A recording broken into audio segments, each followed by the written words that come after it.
I'm fucking killed, dude. I'm so tired.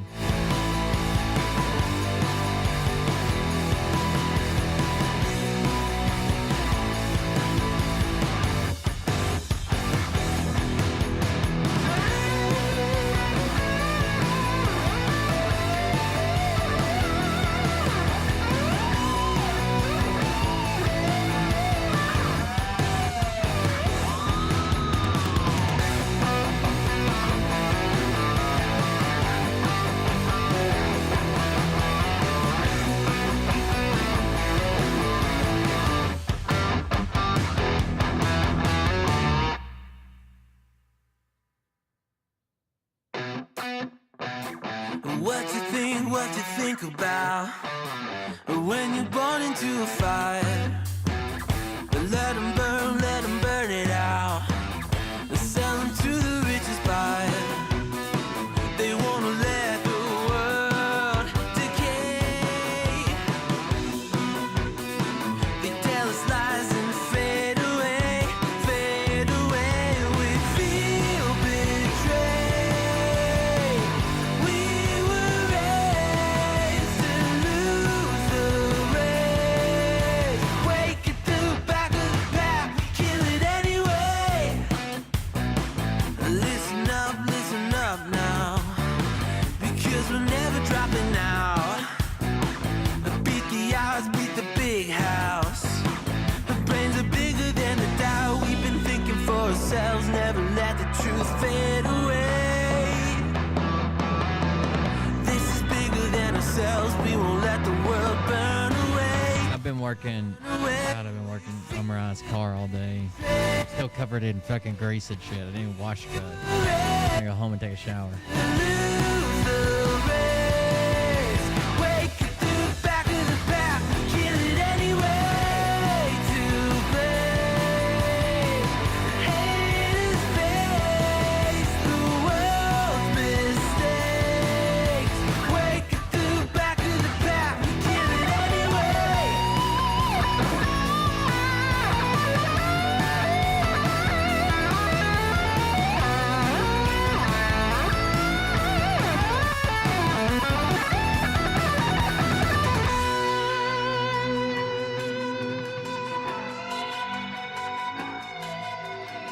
I found probably what's the greatest buy on Facebook Marketplace right now. You guys won't even believe this shit. I don't know. Who would get rid of this? That's the question. That's the real question. Who would get rid of this? They don't know what they have, obviously.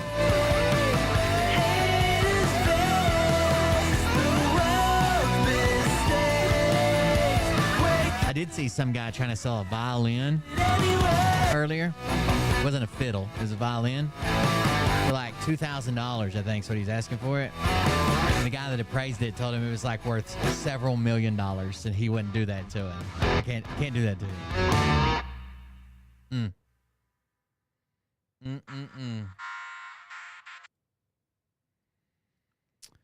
Have you heard any more about the FBI and Phil? He has postponed his live since you mentioned it.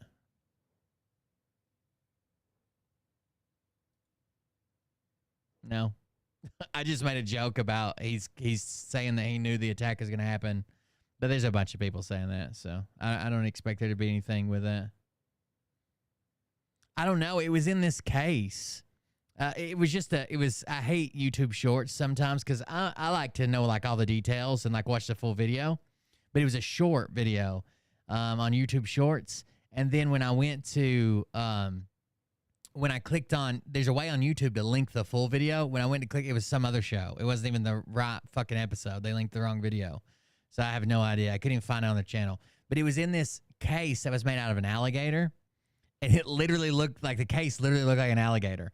Like it had like the humps on the back. Like it was alligator skin, but they made it look like an alligator, a tiny little alligator as well. It's crazy looking.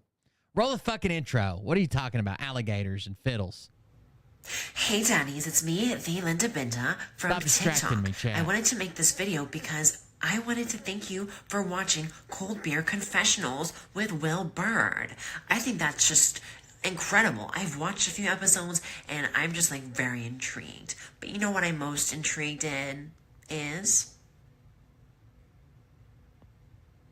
Big Daddy's meat stick. I heard that it's very thick, like a good old German sausage. You know, Linda and her coochie loves that. Oh, never mind. Let's not go there. Anyways, I hope you have a good show and enjoy it as you can. There's a lot of weird things that go on, especially when it comes from the realm of Linda Bindaland. So, enjoy the show. Thanks for watching. Peace out. Welcome everybody. How's it going? Thank you for joining us. Will Bard, this is the Cold Beer Confessional. Thank you for coming out. Appreciate that. Yeah, thank you guys for being here.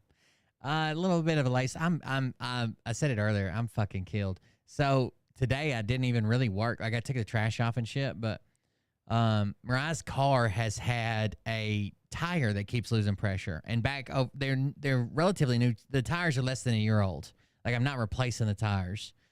And she ran over a piece of slate. She ran over a piece of slate that it was being that like jabbed into the tire. No, that was a different tire. She ran over a nail. I'm sorry, this has been going on for a while. She ran over a nail.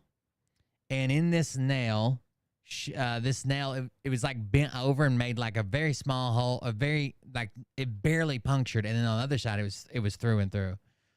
So I put a plug in it, right? And that plug, this is probably the third time I plugged it. The plug lasts like, I don't know, 3 months, and then it always works its way out. I think the problem was that the nail, I didn't know it was a staple. I thought it was a nail, or I didn't know it was bent over the way it was. I think that part of the metal was still in there, was maybe cutting the plug. I don't know. Either way, I took it apart to patch it today, which wasn't fun. breaking the seal off the tire, breaking the bead off, getting it off the rim. I had to break both beads, get it pulled up, patch it. And anyways, while discovering this, the kids have been complaining about Mariah's brakes because I guess they were making a growling noise, but it's like the real rear brakes. So if you don't know, your front brakes do like 90% of your braking because all the weight transfer, and then your rear brakes they're there for extra braking capacity.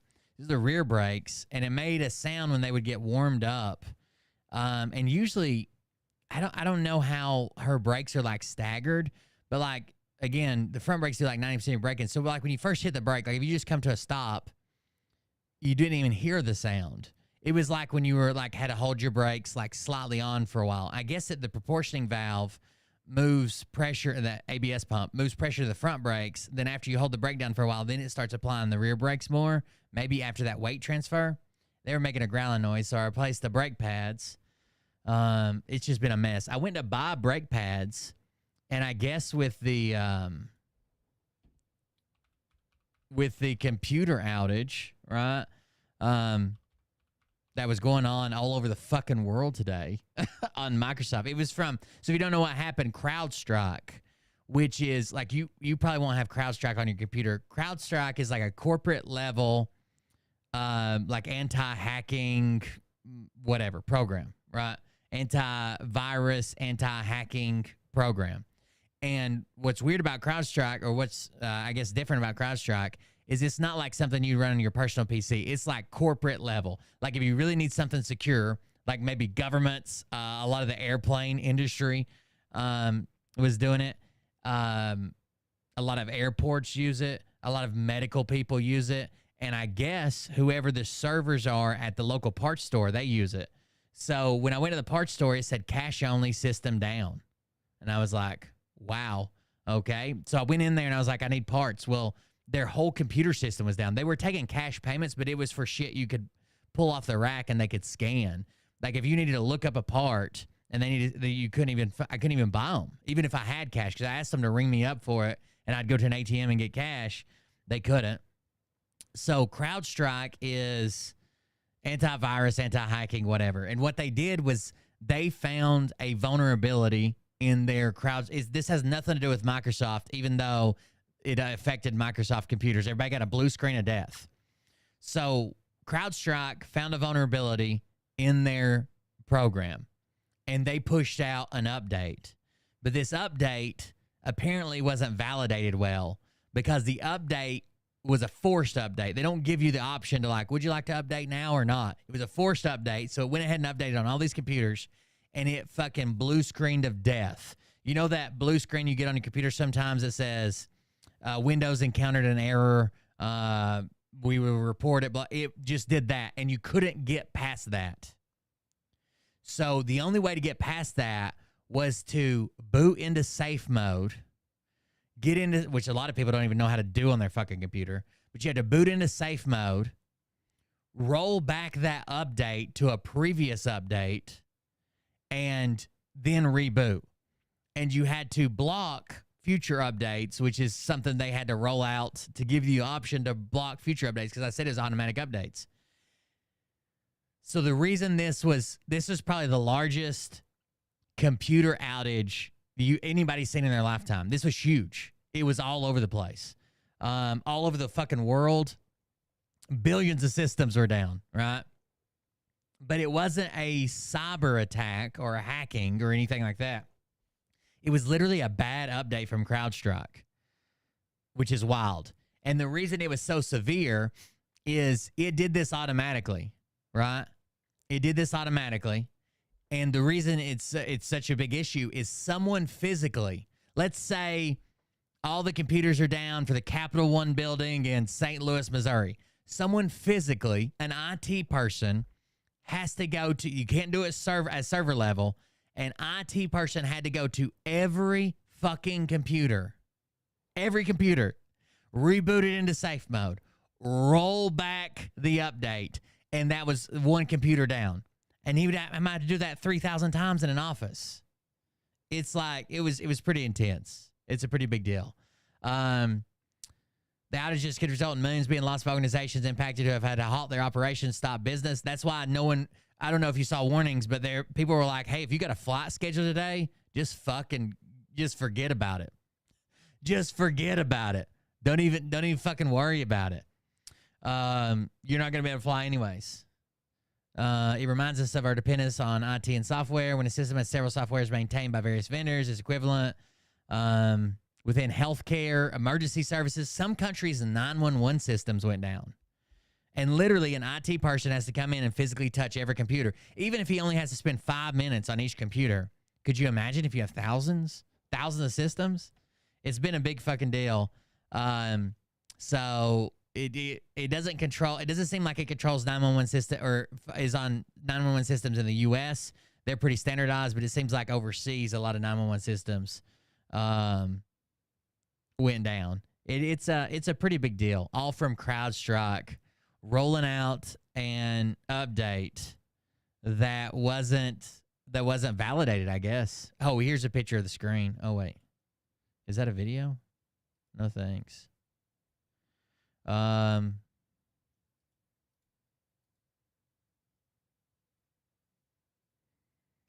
So millions of people just got this. Blue screen of death is what it's called online. BSOD. Yeah, it just looks like this. So it just went to this, right? And then, again, most people don't even know how to deal with this.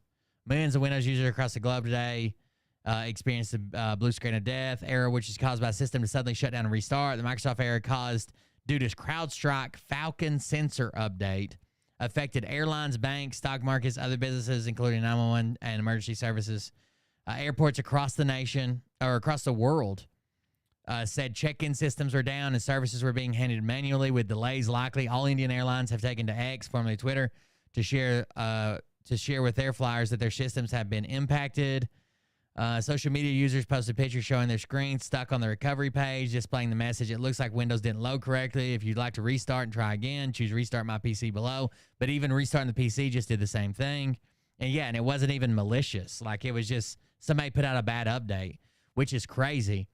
But if it would have been malicious, they would have had to validate and get people to click on it and somehow get it in there. When it's not malicious, I guess it affects more computers, but Seems like a simple fix. I don't know if this will affect CrowdStrike and how many people they have, how many customers they have. But it'd seem like a bunch of businesses are going to be pissed if they're not sued. They might be sued for all the losses they've made.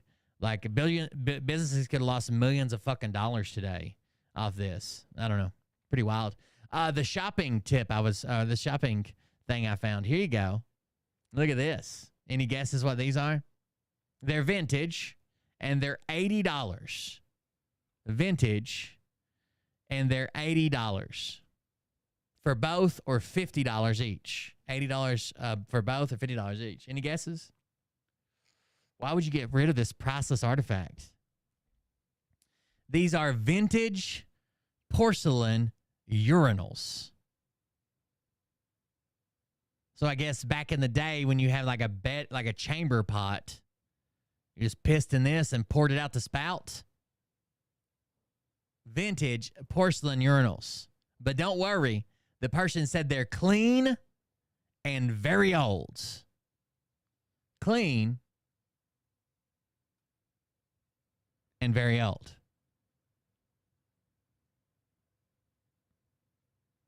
$80 for both or $50 each. Oh, here's individual shots.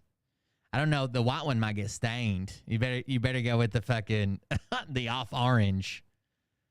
Oh, perfect. The stuff I see on Facebook Marketplace. I shared an ad the other day for Facebook Marketplace to the mods in the mod chat, and it was this guy that said, I have like the, I don't know, Hallmaster 9000 was the title of the ad. Hallmaster 9000. It was like this trailer system. And then in the ad, let's just fucking find it. It said something like, I'm back in the trailer moving business. If you need a trailer moved anywhere. By the way, here it is. Brand new Jade. My brand new Jade, $3,500.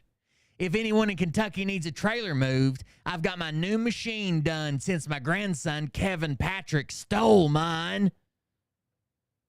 So there you go. Kevin Patrick stole this man's trailer moving device. And he looks upset about it, to be honest with you. He looks mad as fuck. Kevin Patrick, you son of a bitch. Own grandson.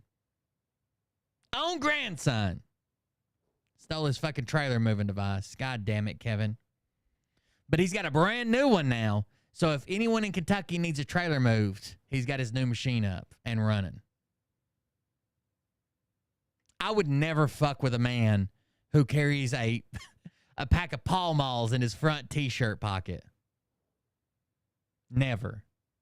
Never fuck with a man who's got the Pall Malls just hanging out his fucking shirt pocket. It's just been wild. I saw there was a link to the there's a link to the CFTC explaining Goldco. If anybody saw that, the CFTC was explaining Goldco. Here you go.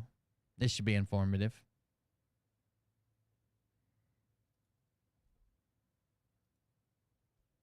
What is a 401k rollover scam? So it says CFTC Fraud Watch, Commodity Futures Trading Commission, CFTC. Fraud Watch, what is a 401k rollover scam? Let me get you some audio. Hold on. We see. There you go. Much better. One of the common scams we see is what we call a 401k rollover scam. And what that means is the fraudster tries to convince you to move your money from a 401k, which is highly regulated, into what's called the self-directed IRA or SIDRA. And the reason they want to do that is, if you're like most Americans, almost all of your retirement funds are in 401ks. That's your biggest pile of money, and so fraudsters want to get access to that. And the reason they want to move you from 401k to SIDRA is the self-directed component. Instead of having an intermediary making decisions for you. You make them yourself. And so if I can convince you to do something, there's no one to stop you, no intermediary, no fiduciary, no trusted advisor. And so once they get you to move your money from a 401k to a self-directed IRA, then they pitch you these overpriced, hard to value coins, which in many cases they're charging you 1, 2, 300 times the market value. And What'd he say? These overpriced, hard to value coins? Is that what he said? to stop you, no intermediary, no fiduciary, no trusted advisor.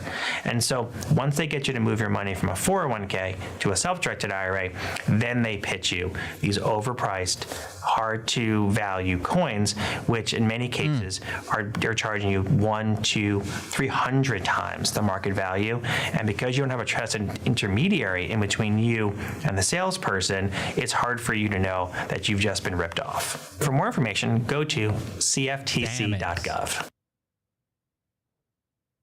Damn it. That sounds almost exactly like the scam that is running through Goldco. One of the common scams we see is what we call a 401k rollover scam. And what that means is the fraudster tries to convince you to move your money from a 401k, which is highly regulated, into what's called a self-directed IRA or SIDRA. And the reason they want to do that is, if you're like most Americans, almost all of your retirement funds are in 401ks. That's your biggest pile of money, and so fraudsters want to get access to that. And the reason they want to move you from 401k to SIDRA is the self-directed component. Instead of having an intermediary making decisions for you, you make them yourself. And so if I can convince you to do something, there's no one to stop you, no intermediary, no fiduciary, no trusted advisor. And so once they get you to move your money from a 401k to a self-directed IRA, then they pitch you these overpriced, hard to value coins, which in many cases they're charging you 1, 2, 300 times the market value. And because you don't have a trusted intermediary in between you and the salesperson, it's hard for you to know that you've just been ripped off. For more information, go to cftc.gov. Damn it. Sounds just like Phil Godlewski's 401k rollover, doesn't it?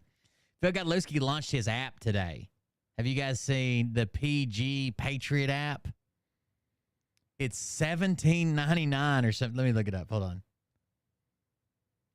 It is called the PG Patriot app by Philco Investments, and it does have in-app purchases. That's a warning they put on there. And it says, to enable followers to keep up with and access Phil's latest content, the Phil Godlewski app gives Phil's followers instant access to multiple platforms and channels where his live video streaming can be found. Now, those platforms and channels are free. So all the app does that you pay $18 for, all the app does is show you the Rumble video, as well as his recording archives and the additional information he promotes. Current and new followers and people looking for a way to supplement and possibly replace their current income and or protect their wealth. So he's even pitching his scam in here. It says, current and new followers and people looking for a way to supplement and possibly replace their current income and or protect their wealth. To enable followers to keep up with and access Phil's latest content and his entrepreneurial or affiliate programs easier.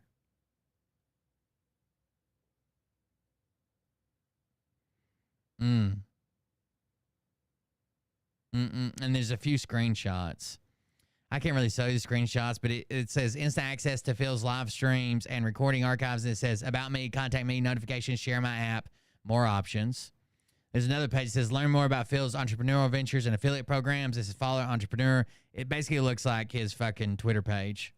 Phil's channel is for sharing of truth, speculation, information, disinformation, hypothetical scenarios, and other conjecture that may or may not be accurate in either the past, present, or future. Community guidelines. Please respect the following community guidelines to maintain an enjoyable environment. Keep conversation respectful without personal attacks. Don't blow up other members' feeds. If someone isn't responding to you, let it be. No pornography. Keep out behavior that could be seen as trolling or spamming. Then it says explore additional channels and platforms for Phil's content. It says community wall, testimonials, upcoming event, Rumble live streams, Truth Social, both free apps. The only thing you're really getting, I guess, is a community wall and a calendar. But the community wall is already on locals. So it then says contact me, and it says contact information, location, but those are both blank. Reach out directly for inquiry. That's how he's going to pitch it. If you want to talk to me directly, right? No middleman. No, did I see the email? That's how he's going to pitch it, I bet.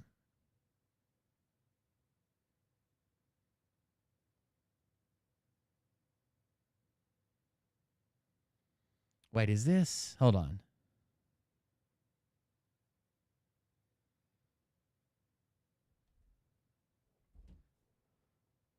Sorry, just a second.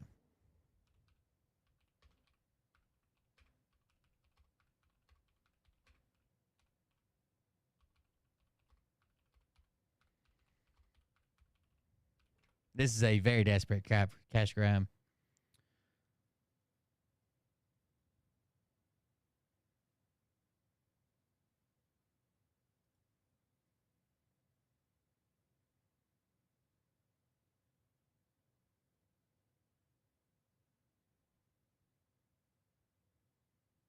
So the $17 is a one-time purchase price. But then, so, okay, I think everything on the Play Store is a one-time purchase price. But you can pay for like pro versions, upgraded versions. That's a monthly thing. But I think the $17 that's listed is a one-time purchase for the app. And then he might have something in there. It's like a monthly, like the Phil Pro level or whatever. That could be, yeah, that could be a monthly recurring fee, but I'm not positive about that. There you go, $17. He's also launched his JFK film, and I'm pretty sure you're supposed to get while the getting's good because it is on discount, which is kind of weird because didn't he say, oh, he also shared a picture of Joe Biden with an X on it? Wait, wasn't he dead long ago? He just now died? He just died on yesterday? That's weird. And so it begins. Global cyber. So he shares, it says now global cyber outage cybersecurity platform CrowdStrike is down worldwide, causing global IT problems. Microsoft crashes, 911 outages across several U.S. states. Oh, maybe it was U.S. states. And disruptions in international airlines, banks, and media outlets. And Phil says, and so it begins, which it's already over. It's already over. Basically, like the dangerous part's already over. You just have to have your IT guy do the update. He says, although I'm unable to go live tonight due to personal commitments, my JFK documentary has been released to the early bird subscribers via email. Check your spam folder if you don't see it in your inbox. On Sunday, I will go live and release the film to my full audience. And again, he's in talks with Amazon Prime. Okay? He's in talks with Amazon Prime. So you might just want to wait until he gets there. Early bird price is $29, save $10 off the regular price. The full price of Phil put together a JFK documentary. The full price is $40 goddamn dollars.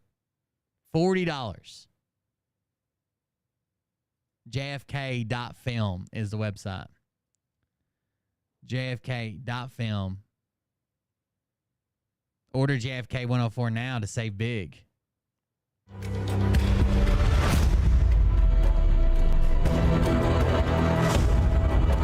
November 22nd, 1963. A day that shook America. But what if history as we know it is not the true story? It's on the Google Play Store right now, and I'm assuming it's on the Apple Store. If they met their validation for whatever. But if it happened to be mass reported because he's a hateful bigot who like worships Nazis and shit, it would definitely come down. Story of events. 104. JFK's journey beyond the grassy knoll unveils an untold chapter where resilience turns tragedy into a covert mission against unseen enemies. From the depths of seclusion, a fallen leader rises to challenge the deep state, shaping a legacy far beyond the limelight. Discover the hidden journey of a president who survived to fight from the shadows. Coming soon. the way, that's not JFK. Everybody knows who that is.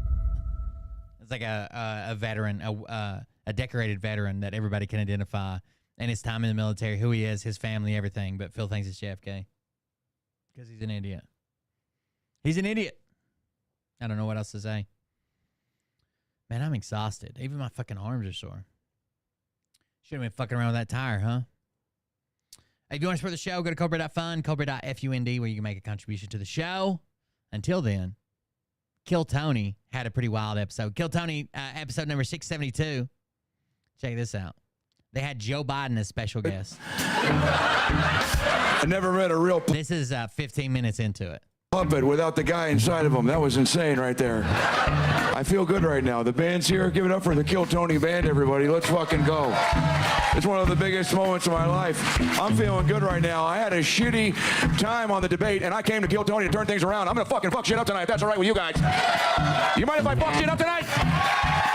Look how quick I got up. I got a golden ticket. I'm feeling good right now. I got Brian Redband to my left. I got Tony Hinchcliffe to my other left. You guys excited to be here tonight? My wife Jill is at home right now, giving herself a Dutch oven. You guys excited to be here tonight? I can't be stopped. I can't be stopped. I love this country and I love what I do. I'm telling you, I ain't going anywhere. No one's taking me down. I'm gonna stay here forever. I'm gonna go for 4 more years. I'm gonna say it right now, Tony. I'm going for 4 more years. I'm going for 4 more years. Say it with me. 4 more years. 4 more years. Say it with me. 4 more years. 4 more years. No one's gonna stop. Oh, no. Wait, what in the world? No. What's that? It's our responsibility and our duty to confront this danger together. Every step you take down this It dark is pretty funny the way they set it up. Like, he was bragging about 4 more years, nobody can stop me, and then Trump comes in. It's almost like a wrestling match where the lights go out and the fucking Undertaker comes out. increases the peril we face. By the way, I don't know. I've just heard that illegal immigrants have 107% of all the jobs. So I don't know what the fuck you guys are doing all day. Maybe that's why my donations are down. Were you guys replaced by 107% illegal immigrants?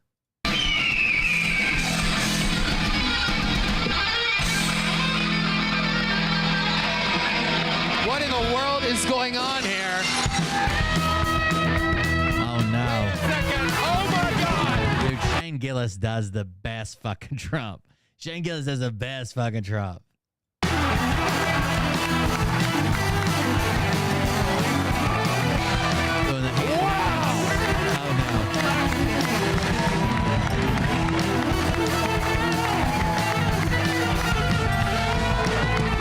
Strobe lights a little much. And then listen, this is a drop right here. Listen, they got to tell us what's really going on. Derek Johnson would be proud of me being able to hear this, picking this out, what they're really saying. Just listen. Oh my God!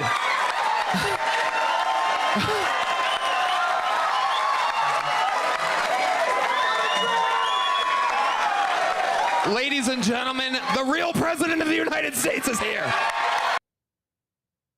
What did he just say?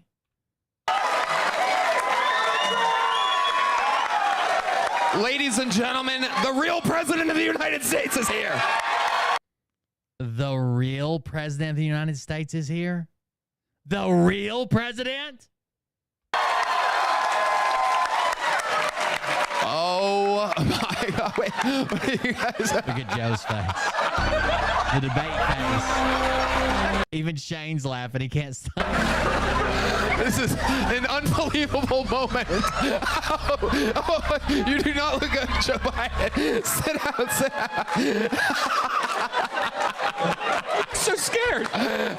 Well, that's stupid. That's not even true. Tony, what an unbelievable experience it is.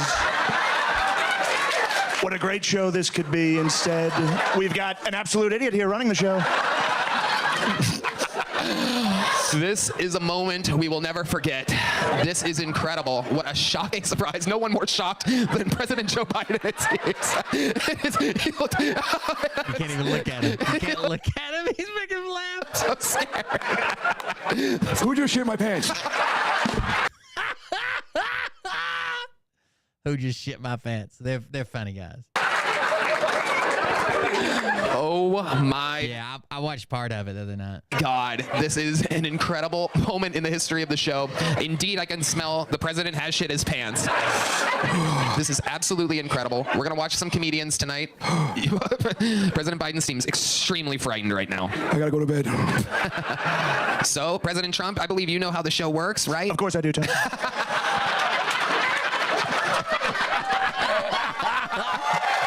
They're both trying not to laugh. What a great crowd. What an amazing crowd this is. A lot of beautiful women here, great women. A lot of beautiful women, a lot of great guys, too. A lot of great Americans. Yeah, I know. So it's going to be President Joe Biden and President Donald Trump for the remainder of the show, it appears. We have an entire lineup and bucket to get through. This is one of those moments we will never forget. Oh, there's the lovely Heidi, everybody. Oh, hey. This is probably my favorite part right here that I've seen of it. I've only seen probably 30 minutes of it. What a great lady. I talked to her backstage, and wonderful woman. The tits are real. Excuse me. A lot of people are saying her tits are fake. They're not fake. I touched them, and great tits, wonderful tits, American tits, and that's the thing that we've lost under this administration. Where are the American tits anymore? 4 years ago, there were American tits. Now there's no American tits. Mexican tits. Mexican tits are Mexican tits are streaming across the border. 4 years ago, there were American tits. Now there's no American tits. Mexican tits. Mexican tits are streaming up the border and no one's stopping it. Fentanyl tits. Fentanyl. One shock and you're dead. Can you believe this? This would never. One suck and you're dead. Fentanyl tits. Unimaginable what's happened to this country. Fentanyl tits. One suck and you're dead. Unbelievable. We're fine. Hey, I smelled her tits, too. They're great.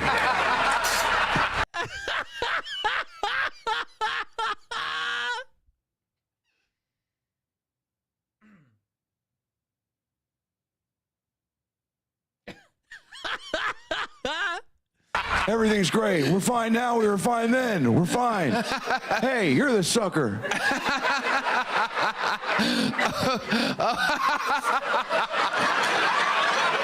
I bet I can smell her. I bet I can do it first. Joe, you're an idiot. Please stop.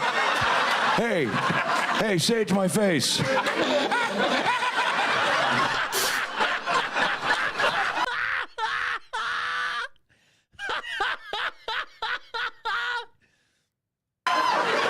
Come on, huh? Come on. You want to race up some stairs? Come on. You were never a 7 handicap. That's a lie. I've seen your swing. It's disgusting. Joe, everybody's seen you race. You can't race. So we're going to watch comedians do 60 seconds. Oh, God. This is unbelievable. Pretty good. That's a pretty good bit. No matter which one you're pulling for, voting for, whatever. It's a pretty good bit. Pretty funny. This is unbelievable. We're going to try to stick to this format tonight. We're going to try to do an episode. By the way, Trump has changed this assassination attempt into like a miracle from God. He's now running around saying the doctor said he's never seen anything like this before. This is the most amazing fucking miraculous story that's ever happened. I shouldn't be here. That's what they say.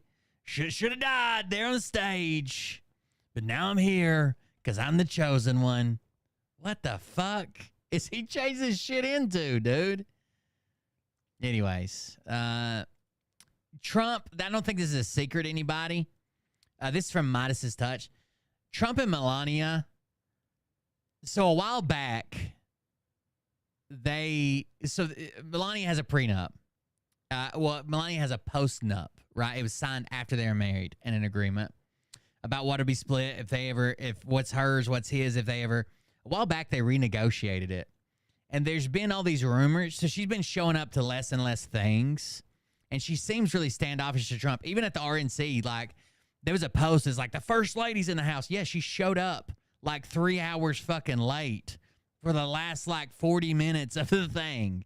Like it seems like their marriage may be super stressed. But there's no way he could go through a divorce and be running for president. That'd just be horrible, right? So I think they're sticking together for money or power or something. But some stuff has been going on. Like most people have seen it.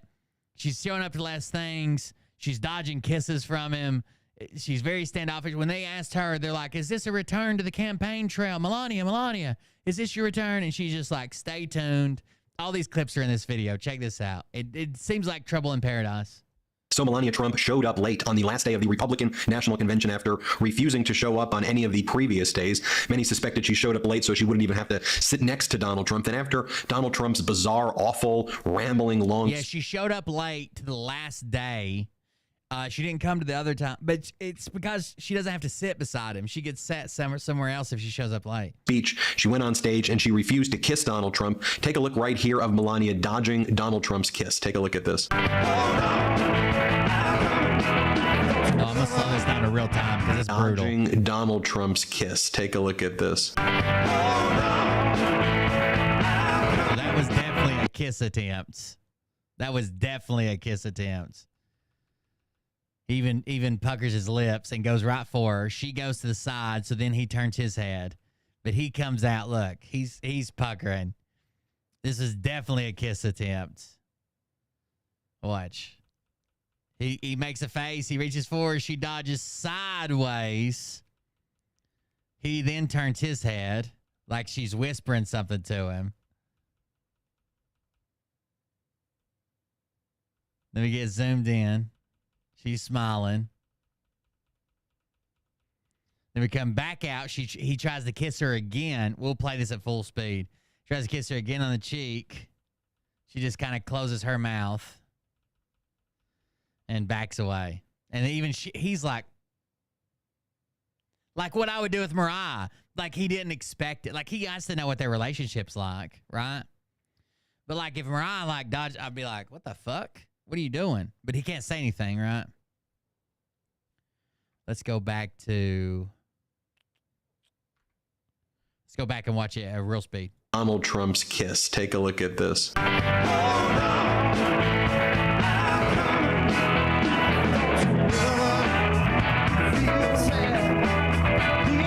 And look how far she steps away from him. She keeps stepping. And by the way, dude, she does a two-step on his ass. A two-step.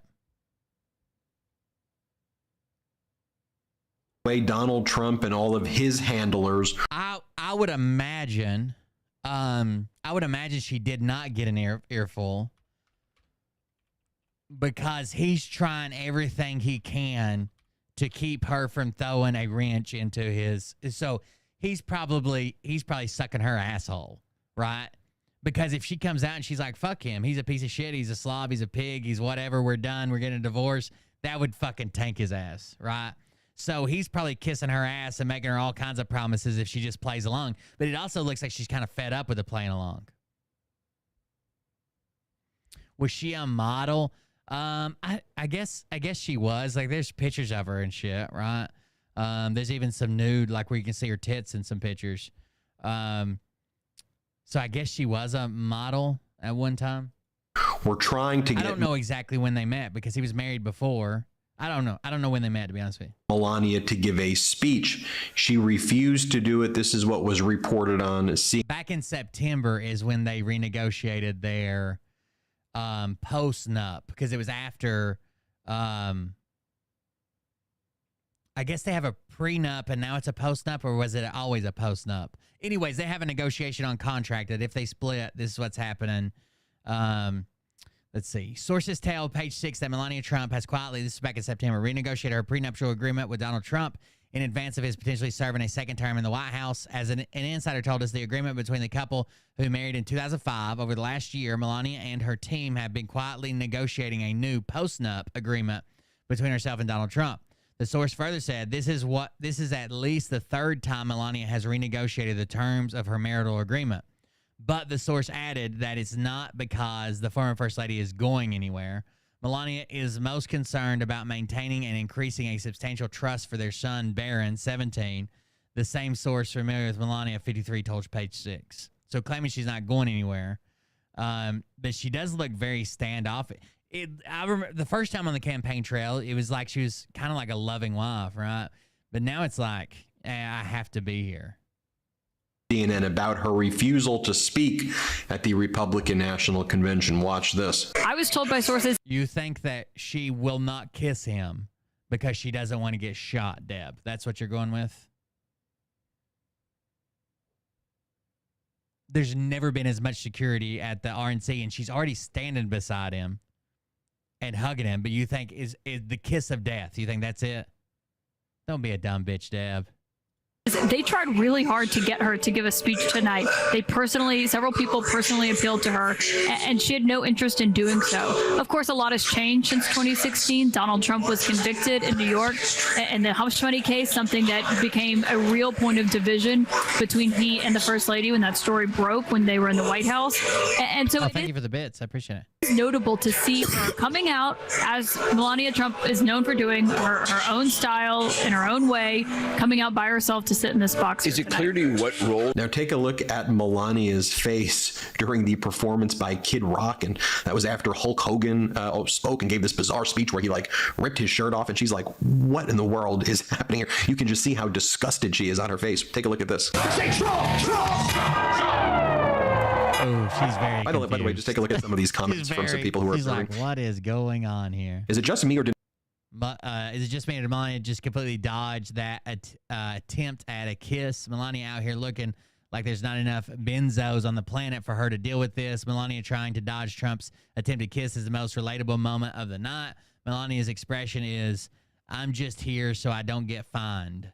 Did Melania just completely dodge that attempt at a kiss? Melania out here looking like there's not enough benzos on the planet for her to deal with this. Melania trying to dodge Trump's attempted kiss is the most relatable moment of the night. Melania's expression. One of the things that I'm sure she's trying to protect her and her son's money from, for whatever happens, is she's probably trying to protect money from Trump's legal fees, right? He owes all this money up in fucking New York and shit. She's probably trying to keep her peace and her son's peace. Is, quote, I'm just here so I don't get fined. Our friend Keith Edwards wrote the following. Wait, is the reason why Melania strangely arrived late so she wouldn't have to sit next to Donald Trump? This next comment from Brandon Johnson is, Melania's misery is absolutely astounding. And as Melania was kind of sitting there and all grossed out, you have Donald Trump's lawyer friend, Alina Habba. They're together right there. And here she is. She gave this speech. See one of the reasons why Melania is disgusted. Here Alina Habba talks about how Donald Trump loved music, and he talked to her about how much he enjoys music, and he picked a song with her. And you know what the song was called? Here, just listen to Alina Habba in his own words, as Melania is right there. After, mind you, Donald Trump was. They try to justify this. Says the source said Trump is very, very rich and remains so, but with mounting legal bills and judgments, a prenup would provide a more solid future for Melania. Found liable for sexually assaulting a woman who Donald Trump continues to mock and defame. Anyway, here's what Alina Habba had to say. Play the clip. President Trump also has another love: music. A few years ago, he wanted me to hear a new song he had selected for an upcoming rally. I could hear it blaring in the background at Mar-a-Lago. He landed on a song called Hold On, I'm Coming. Just as you have. Ooh.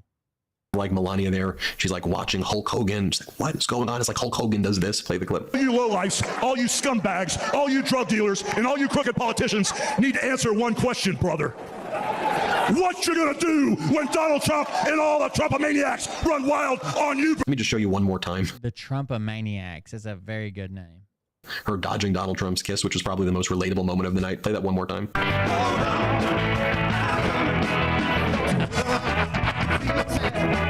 Yeah, because if she kisses him, she would be a target for someone trying to assassinate him. But this right here makes her not a target. I understand what's going on, right?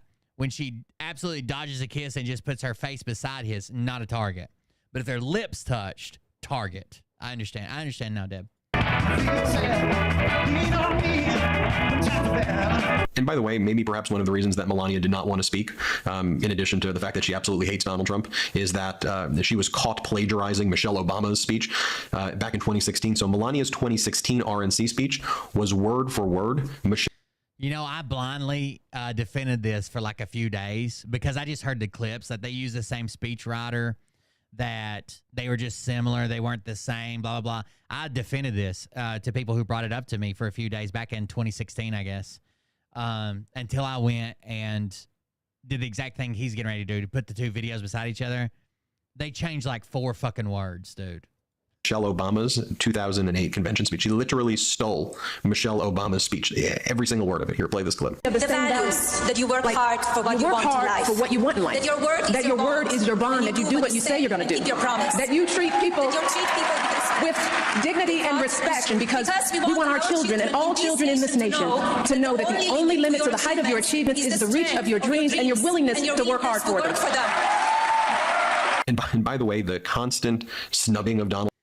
Yeah, they changed like 4 or 5 words. And some of them was just like respect and something, and the other one just said respect. Like they were dead on the fucking same. Trump in public by Melania. We've been reporting on this. And a lot of people have been busted doing it. Wasn't Biden busted doing one back in the day too? I've seen our entire Melania series that we've been doing here. So like, and what's crazy is I don't expect them to write their own speeches anyways, right? Like I don't expect they're writing their speeches like a prepared speech. It's not a debate. What does it benefit them to steal a fucking speech? Like, or the speechwriter to steal a speech? I don't understand. A few months back where Donald Trump tried to get Melania outside of Mar-a-Lago by having someone give her a fake award for helping the children, which she never did. So they give her this fake award. She doesn't show. So Trump has to accept the award because she refuses to show up. Play this clip. On board. We want to take this opportunity. I know First Lady couldn't get here, but we want to give Melania Trump the Child Advocacy Award because she did so much for children. So this is like a fake setup award at Mar-a-Lago where I guess Trump's just trying to get her to show up, and it's like, oh, they're giving you an award for the children. That it doesn't even sound official. He's like, well, she just did so much for the children. What? So much. So much. And then they have to hand it to Trump because she couldn't make it. We want the children, which she never did. So they give her this fake award. She doesn't show. So Trump has to accept the award because she refuses to show up. Play this clip. On board. We want to take this opportunity. I know First Lady couldn't get here, but we want to give Melania Trump the Child Advocacy Award because she did so much for children when she was First Lady. So sir, this is for Melania.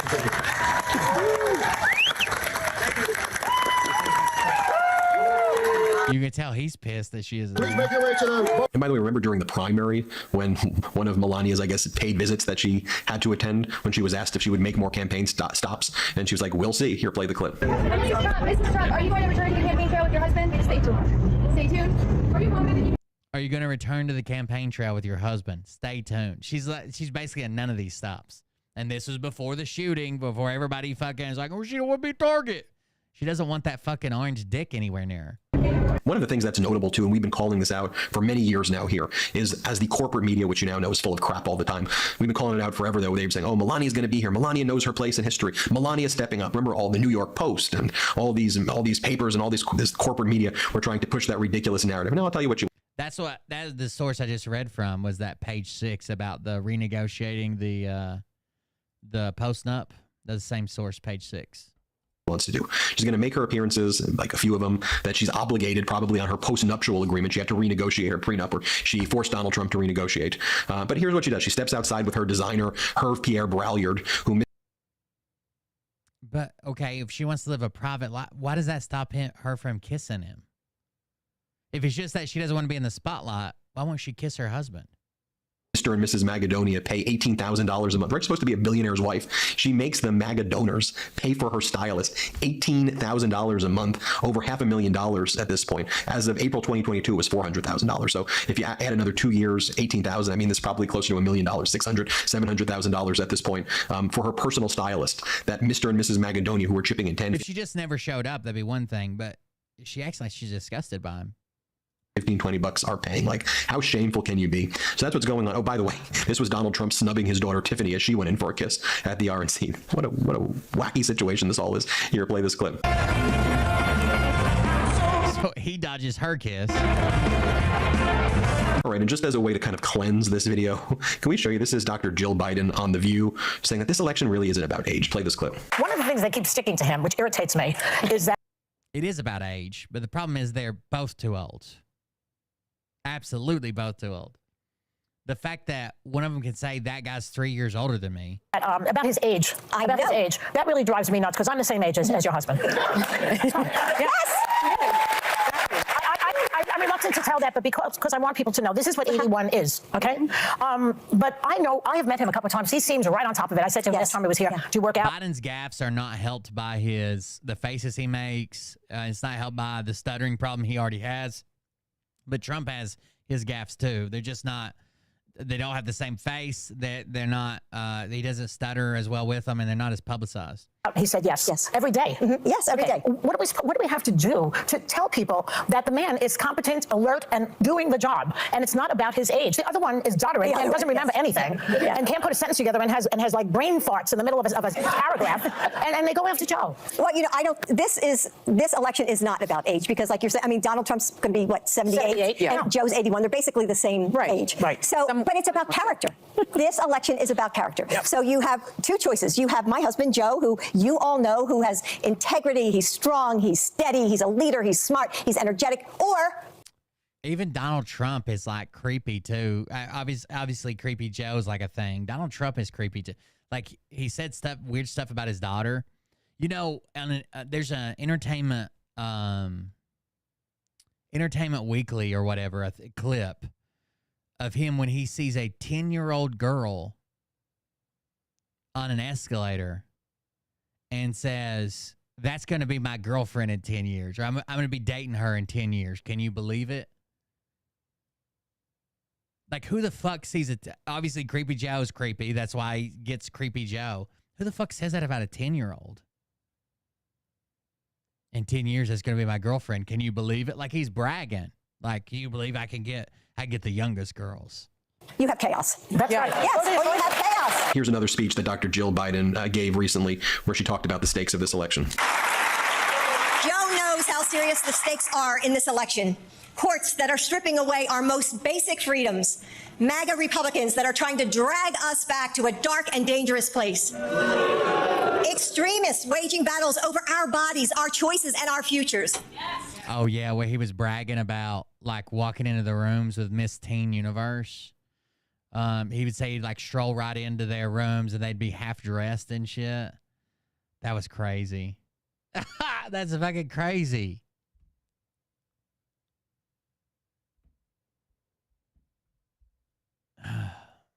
We are the first generation in half a century to give our daughters a country with fewer rights than we had.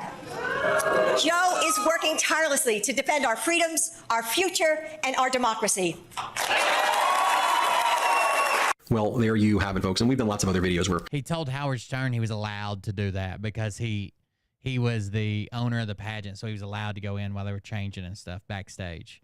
we talked about Donald Trump's speech, where he talked about the late, great Hannibal Lecter, his imaginary friend, Viktor Orban, the authoritarian of Hungary, Kim Jong-un. Trump said that he wants to have the Republican National Convention next time in Venezuela. He talked about buying people.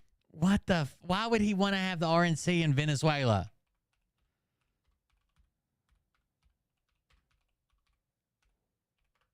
Why would...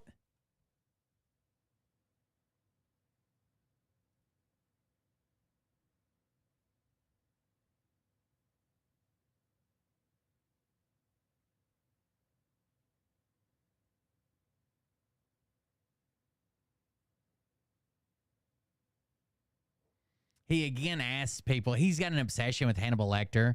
Have you seen The Silence of the Lambs? The late, great Hannibal Lecter, who would love to have you for dinner.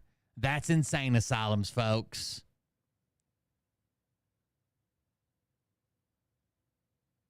Votes in Wisconsin. He made the racist statement calling COVID the China virus. He kept on saying crazy Nancy Pelosi. He bragged that the Taliban called him His Excellency. He spread more lies about the 2020 election. He said that migrants are taking 107% of the jobs. That's not even a thing. He attacked the UAW union, who then responded by calling him a scab. There you have it, folks. Hit subscribe. Let's get to 3 million together. Thanks for watching. Love this video? Make sure you stay up to date on the latest breaking news and all things Midas by signing up to the Midas Touch newsletter at MidasTouch.com/newsletter. The UAW responded after Trump attacked them in his speech. United Auto Workers. and called him a scab, which is basically the worst thing you could be said. You could be called a union person. Trump is a scab and a billionaire. That's who he represents. We know which side we're on, not his. UAW. UAW endorsed Joe in January, praising Biden, saying he has always bet on the American worker and stood with the American worker. Trump, in contrast, Trump has a history of serving himself and standing for the billionaire class. For the United, but I'm pretty sure Trump the other day said that he was endorsed by the auto workers. Trump said, "Oh wait, this is the whole thing." Trump set up a fake UAW rally. Do you guys remember this? Trump set up a fake UAW rally where he was talking about union. He was telling people that he was going to be at a plant and talking about the union and union workers.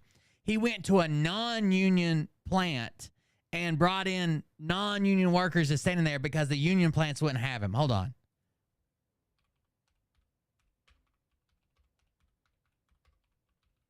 I remember this. It's a real thing. To rent a plant for a fake union auto worker event. To imaginary union. I remember this happening. Hold on. The failed former President Donald Trump yesterday engaged in the closest thing I recall he or any American politician doing that is this was 9 months ago. This close to overt Russian or North Korean style propaganda. Now, the reason I know this is because some TikTokers or YouTubers were there. They were going there for union stuff, like they're big union supporters, and they were there, and they kept asking people, like, are you in the union? You in the union? Everybody's like, no. And he rented a plant out and paid people to be there that were non-union.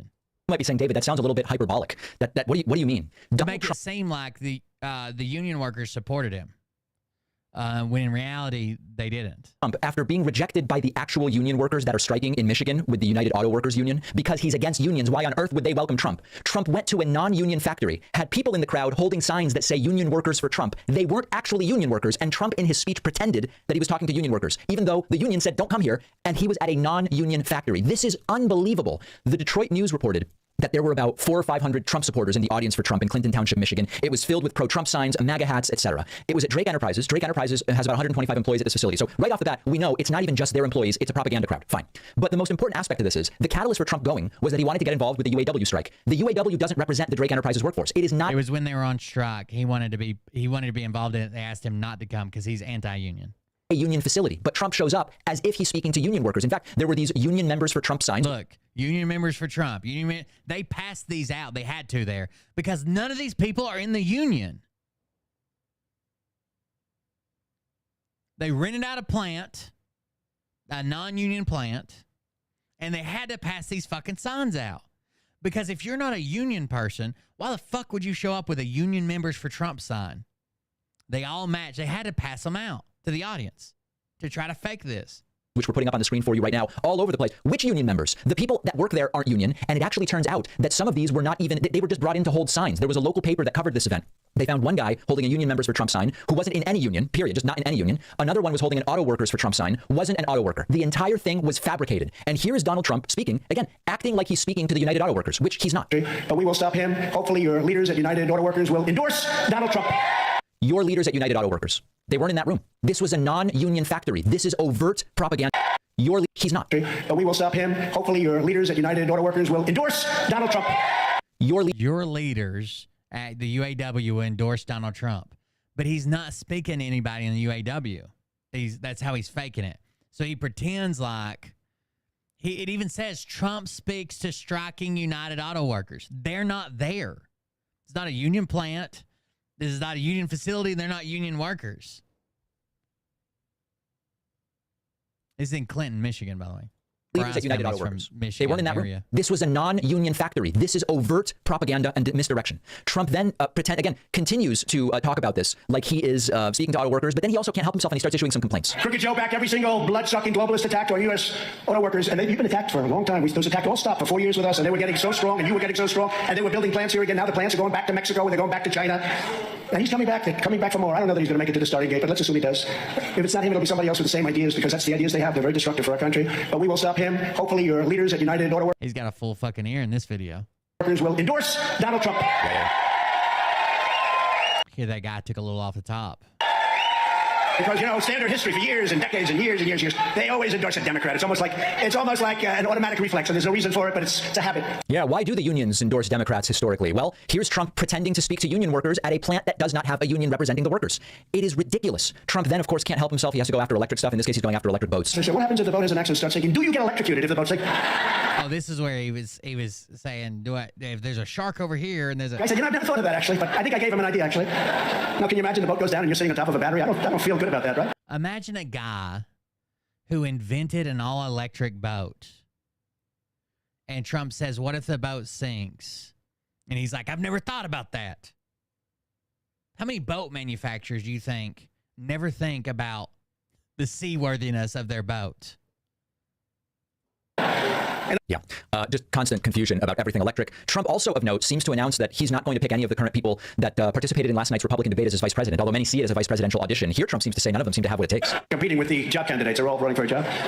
No, they're all job candidates. They want to be in the, they want to do anything. Secretary of something. They even say VP. I don't know. Does anybody see any VP in the group? I don't think so. Does anybody see a VP in the group? I don't think so. So maybe Trump not planning to go with anybody from that group. And then lastly, here is a guy at Trump's speech who is has been president of the president for Auto Workers for Trump is a group, I guess, Auto Workers for Trump. He's retired, and he says encouraging people to buy electric vehicles is bad because it'll lead to job losses, which is not true, but let's listen to what the guy has to say. Probably electric vehicles, the Biden push, he hasn't come out and endorsed flat-out mandates, but he's pushing the industry to build more electric vehicles. Yeah. He's pushing consumers through incentives to buy more electric vehicles, but electric vehicles require 30 to 40% fewer workers to build them because you eliminate the engine, you eliminate the powertrain, the drive shaft. So the argument is electric vehicles are bad for labor because the engines are so much more simple in EVs that you don't need as many employees. This is very much like I don't need a calculator because we've got an abacus, or I don't need a smartphone because I've got a calculator, or we don't need cars because we've got horse buggies, and what about the horse buggy drivers? The reality is that there will be widespread new jobs as a result of more electric vehicles. Number one, the entire world of batteries, both for home electricity storage, charging home electricity batteries, and also for electric vehicles. The battery world is going to expand, new research, new factories, tons of jobs. The charging infrastructure is going to be an industry unto itself. We have very undersized charging infrastructure in the United States right now, other than Tesla, particularly for all of the vehicles that are being sold. That's going to be gobs of new jobs. Grid upgrades to the electrical system will be required. There will be both innovation and new blue-collar type jobs for grid upgrades. Materials are finite and they are valuable, so there's going to be... That's enough Trump. Jesus. I wonder if we can just watch... Hold on.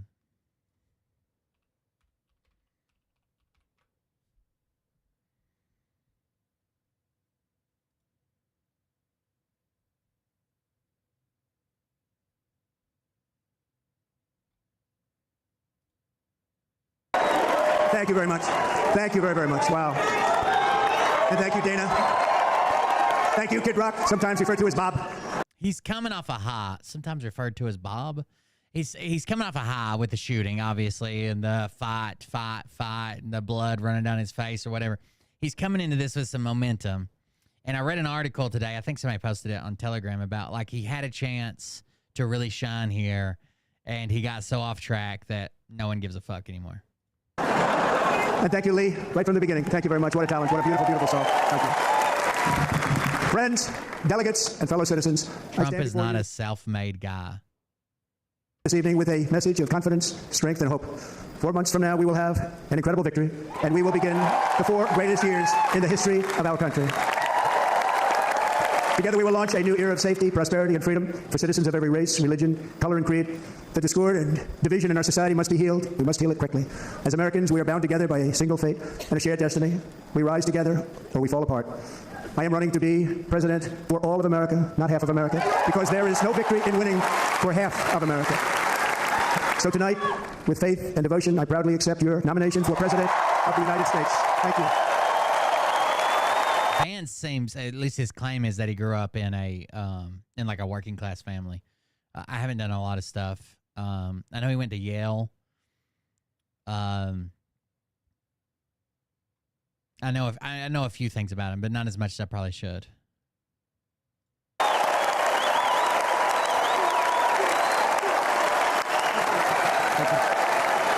He worked for Peter Thiel. I know that. Thank you very much.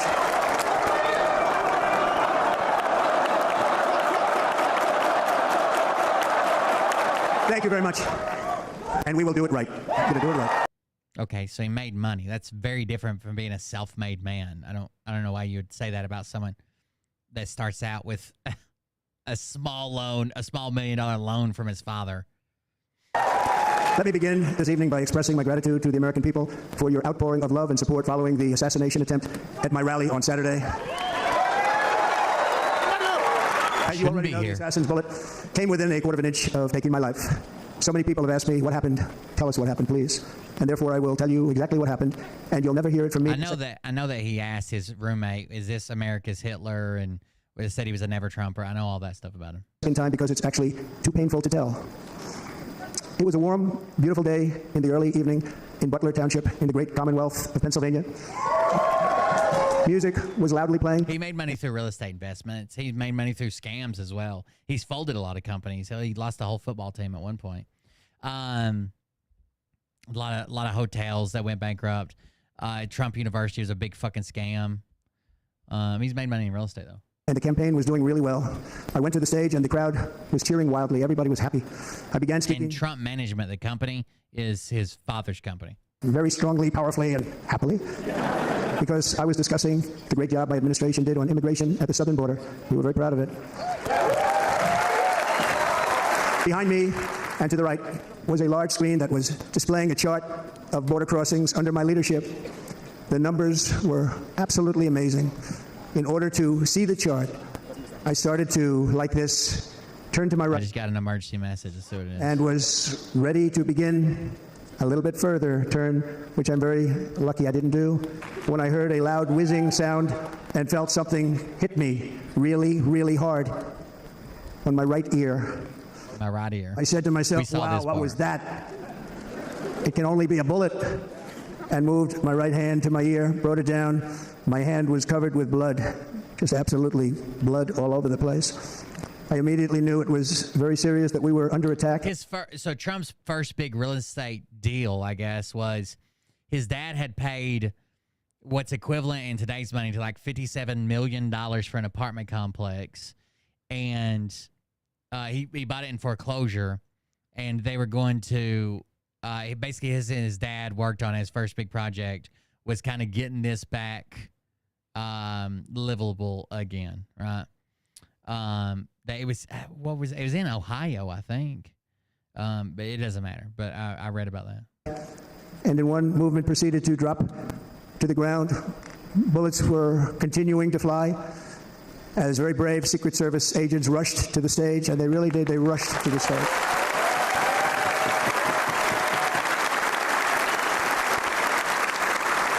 These are great people, at great risk, I will tell you. And pounce. I know Trump says he received a small $1 million loan. I think when they go back, it was basically he was receiving about $1 million a year in tax-free gifts from his father.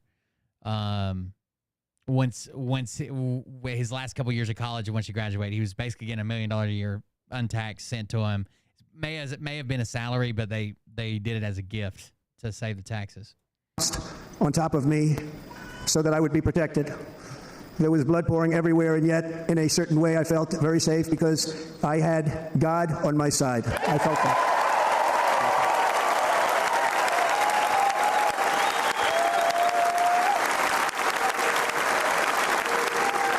The amazing thing is that prior to the shot, if I had not moved my head at that very last instant, the assassin's bullet would have perfectly hit its mark, and I would not be here tonight. We would not be together.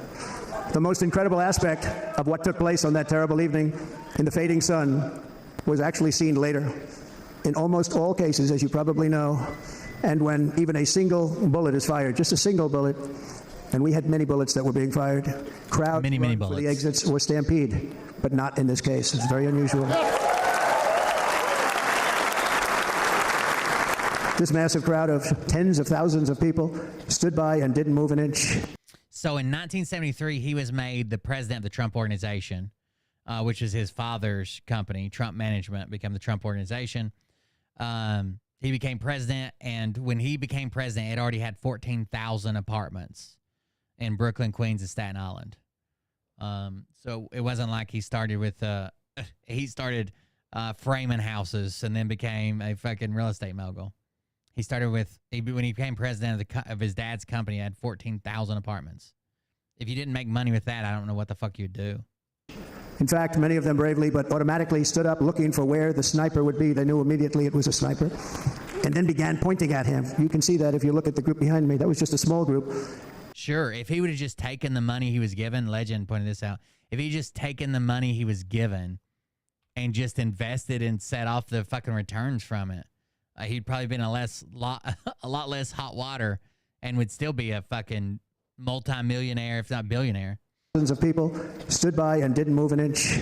In fact, many of them bravely but automatically stood up looking for where the sniper would be. They knew immediately it was a sniper and then began pointing at him. You can see that if you look at the group behind. His supporters are strong. They're never scared. They're amazing people. That's why they come to Trump rallies. I mean, that was just a small group compared to what was in front. Nobody ran, and by not stampeding, many lives were saved. But that isn't the reason that they didn't move. The biggest, so if the biggest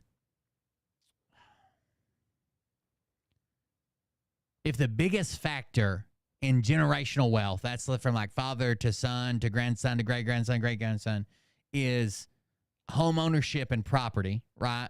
Which I know it is here locally, at least with like blue collar. Like if your parents leave you fucking land or your gifted land or whatever, that's a big fucking deal, right? Especially with the cost of housing. If in blue collar, lower income, middle income families, if the biggest factor in generational wealth is land, houses, property, then I would stand to reason that if someone gives you 14,000 apartments, that obviously that's going to be a big factor in making wealth. The reason is that they knew I was in very serious trouble. They saw it. They saw me go down. They saw the blood and thought, actually most did, that I was dead. They knew it was a shot to the head. They saw the blood. And there's an interesting statistic. The ears are the bloodiest part. If something happens with the ears, they bleed more than any other part of the body. Okay. For whatever reason, the doctors told me that. And I said, why is there so much blood? He said, it's the ears. They bleed more. So we learned something, but they just, this beautiful crowd, they didn't want to leave me. They knew I was in trouble. They didn't want to leave me. And you can see that love written all over their faces. I'm surprised they weren't fighting the Secret Service to get to him so they could be the one that took a bullet for him. Incredible people. They're incredible people. Bullets were flying over us, yet I felt serene. But now the Secret Service agents were putting themselves in peril. They were in very dangerous territory. Yeah, that's what they just told you in chat. He probably would have made more money if he would have just sold it and invested it than he would have if he'd have tried managing it. Bullets were flying right over him, missing them by a very small amount of inches. And then it all stopped. Our Secret Service sniper, from a much greater distance and with only one bullet used, took the assassin's life, took him out. I'm not supposed to be here tonight. Not supposed to be here. We love you.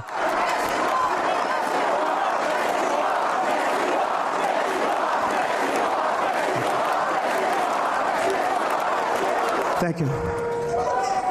But I'm not. And I'll tell you, I stand before you in this arena only by the grace of Almighty God.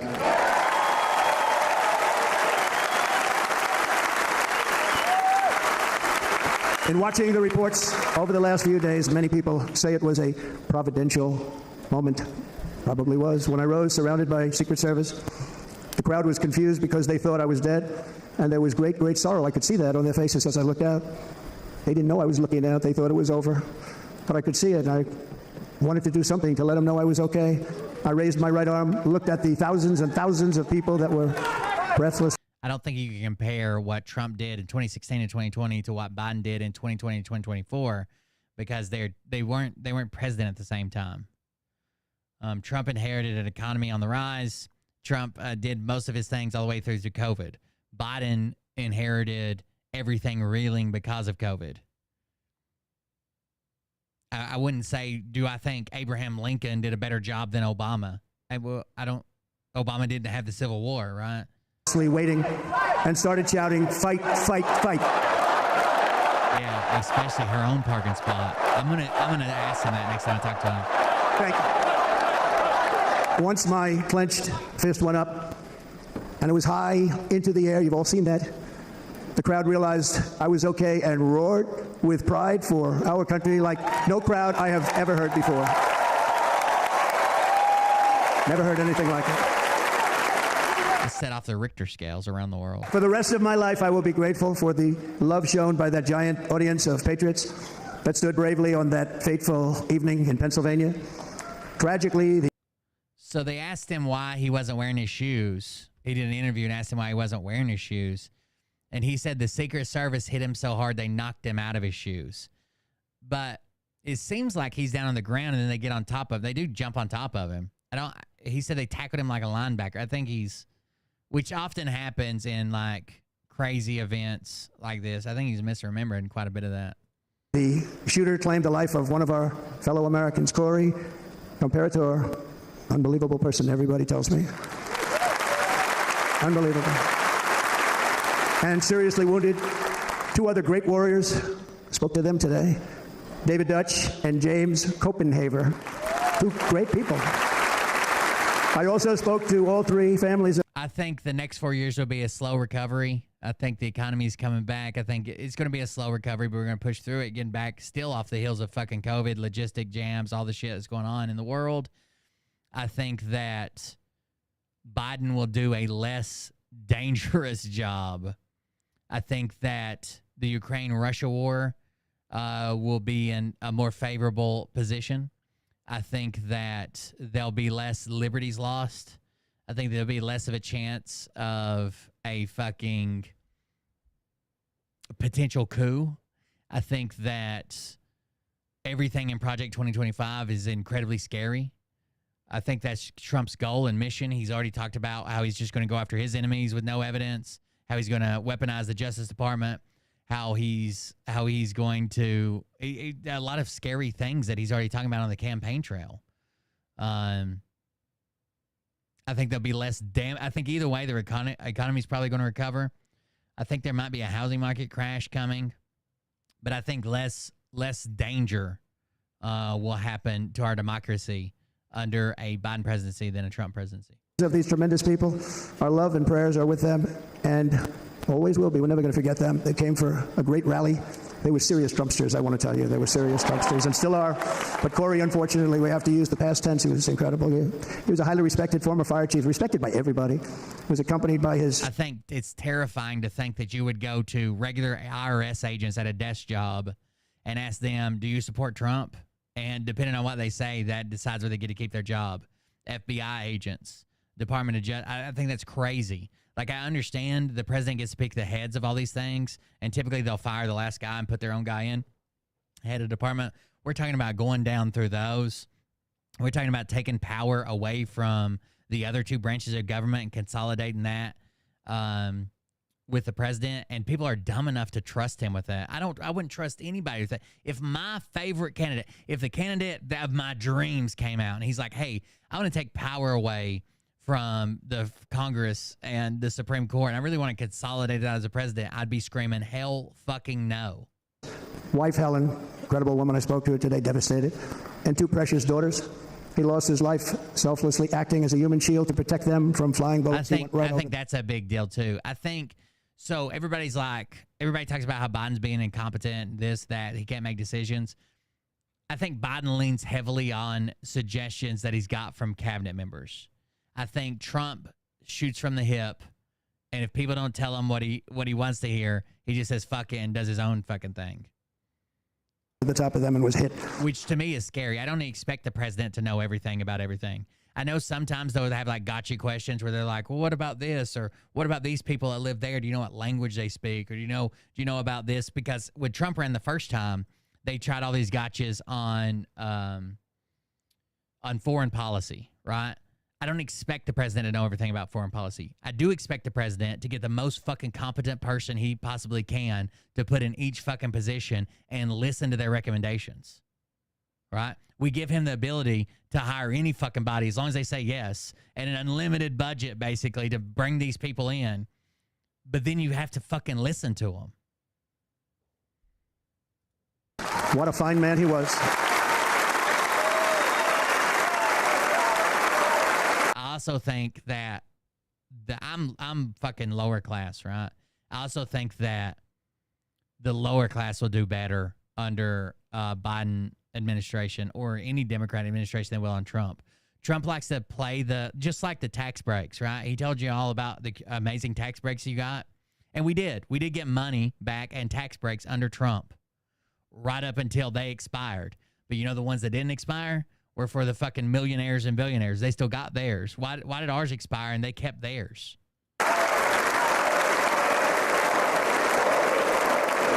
And I do not like how hyper focused on religion the whole right wing is becoming.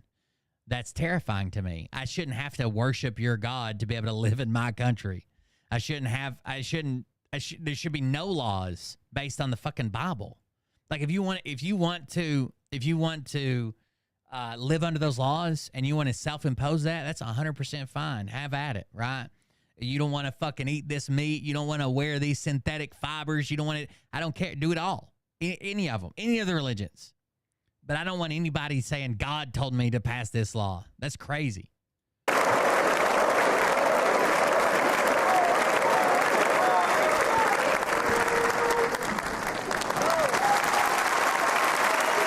I thought Project 2025 was fear propaganda that has been around since 1980. Project 2025 was written last year in April.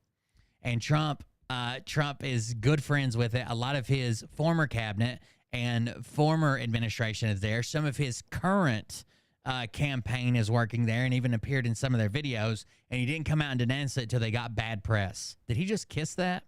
He didn't come out and say, I have nothing, I don't even know who that is. What is that? Until they got bad press. He's been hand in hand with them up until that point. I don't know what you're thinking about from 1980. Maybe Agenda 23 or whatever. Project 2025 just came out last year. What the fuck? What even led up to that? He went right over the top of them and was hit. He lost his life selflessly acting as a human shield to protect them from flying bullets. He went right over the top of them and was hit. What a fine man he was.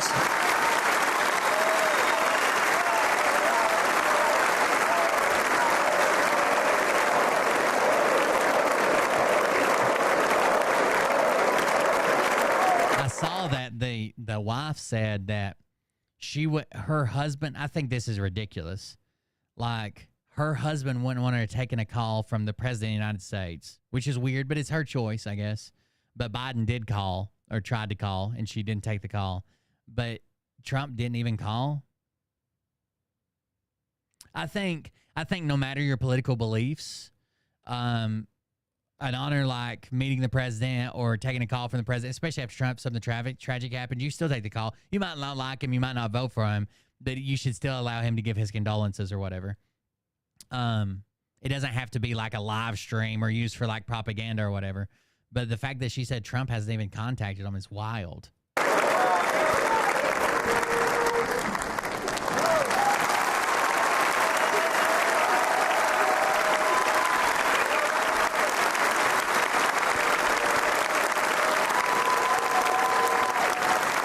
Pretty solemn kiss. I want to thank the fire department and the family for sending his helmet, his outfit, and it was just something, and they're going to do something very special when they get it. But we did something which cannot match what happened, not even close. But I am very proud to say that over the past few days, we've raised $6.3 million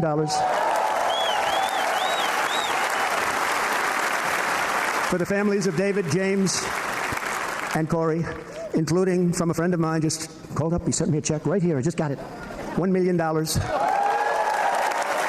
From Dan Newland. Thank you, Dan. I don't know. I think Agenda 2030 is, I don't know. I think Agenda 2030 is fear-mongering. It's about economic growth, social well-being, environmental protection, addressing root causes of poverty in poverty-stricken areas and nations, job formation, industrialization of third world countries, protecting the oceans. I don't think it's that bad. And again, when speaking to the family, I told them, I said, well, I'm going to be sending you a lot of money, but it can't compensate. They all said the same thing. You're right, sir. We appreciate so much what you're doing, but nothing can take the place in the case of Corey. And the other two, by the way, they were very, very seriously injured, but now they're doing very well. They're going to be okay. They're going to be doing very well. They're warriors. So now I ask that we observe a moment of silence in honor of our friend Corey.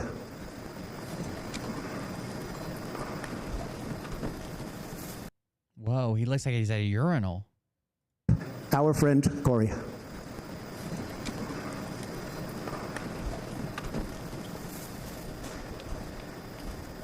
Why does it look like he's taking a piss?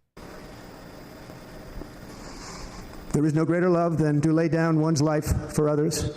This is the spirit that forged America in her darkest hours, and this is the love that will lead America back to the summit of human achievement and greatness. This is what we need.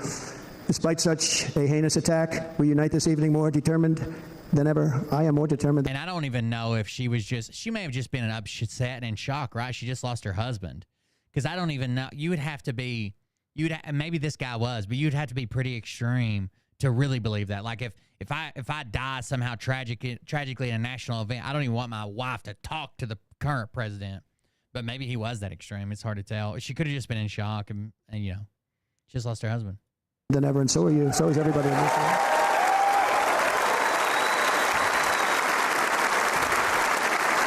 Oh yeah, Nick Alvear showed us the way Donald Trump stands. I forgot.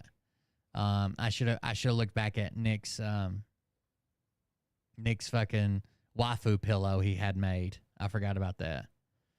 That makes sense. That's why it looks like he's always taking a piss.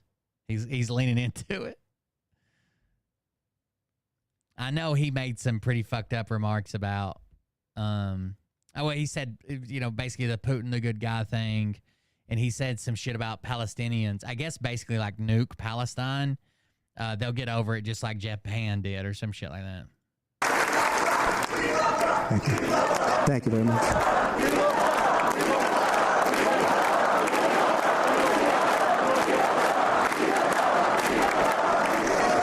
Our resolve is unbroken and our purpose is unchanged to deliver a government that serves the American people better than ever before.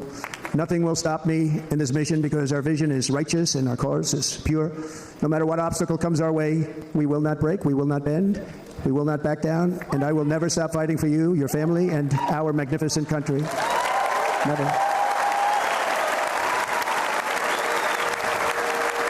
And everything I have to give with all of the energy and fight in my heart and soul, I pledge to our nation tonight. Thank you very much. I pledge that to our nation. We're going to turn our nation around, and we're going to do it very quickly. Thank you.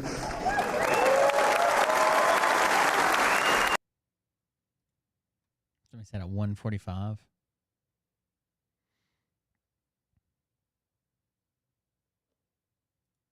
With the vagina. And well, you could also say, as the owner of the pageant, it's your... How can it not be construed? Yes. Right. No, but I mean, you see a beautiful woman, you want to have that. You're a guy who likes to have everything, right? Well, couldn't that be construed, however, as conflict? Yes. Well, I don't see it as a conflict. It could be a conflict of interest, but it's the kind of thing you worry about later. Oh, I see. You tend to think about the conflict a little bit later on. The question is, how can it not be construed? No, I mean, some of these foreign girls, Mr. Trump, in my country, we say hello with the vagina. And well, you could also say, as the owner of the pageant, it's your obligation to do that. So you have done that. Now, I'll tell you the funniest is that I'll go backstage before a show. Yes. And everyone's getting dressed and ready and everything else. And, no men are anywhere. And I'm allowed to go in because I'm the owner of the pageant, and therefore I'm inspecting it. I'm inspecting. Right, I want to make sure that like everything is good. You're there. Yeah, the dress. Is everyone okay? They're standing there with no clothes. Is everybody okay? And you see these incredible looking women. And so I sort of get away with things like that.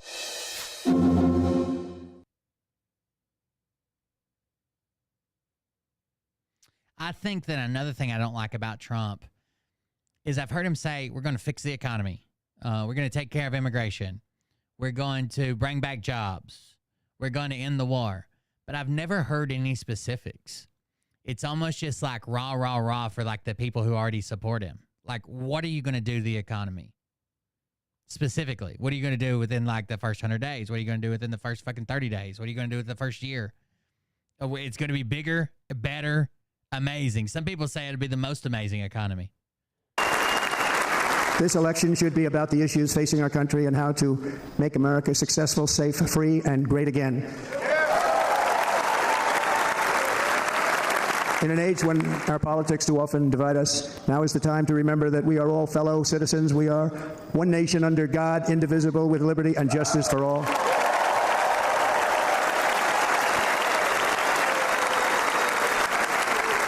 And we must not criminalize dissent or demonize. We're producing more oil now than we ever have. Political disagreement, which is what's been happening in our country lately at a level that nobody has ever seen before. In that spirit, the Democrat Party should immediately stop weaponizing the justice system and labeling their political opponent as an enemy of democracy. especially since that. The United States produces more crude oil than any other country ever. Since it looks like we jumped ahead in 2018, 2019, 2020. We're ahead. 2021, we're ahead. 2022, we're ahead. 2023, we're ahead of Russia and Saudi Arabia. Those are the other two big ones. We produce 12.9% of the crude oil produced. Russia's at 10%. Saudi Arabia's at 9.7%. All other countries combined, that's not Kuwait, UAE, Brazil, Iran, China, Iraq, Canada, Saudi Arabia, and Russia, or the United States. All other countries combined are just 22%. And we produce 12.9%, 13%.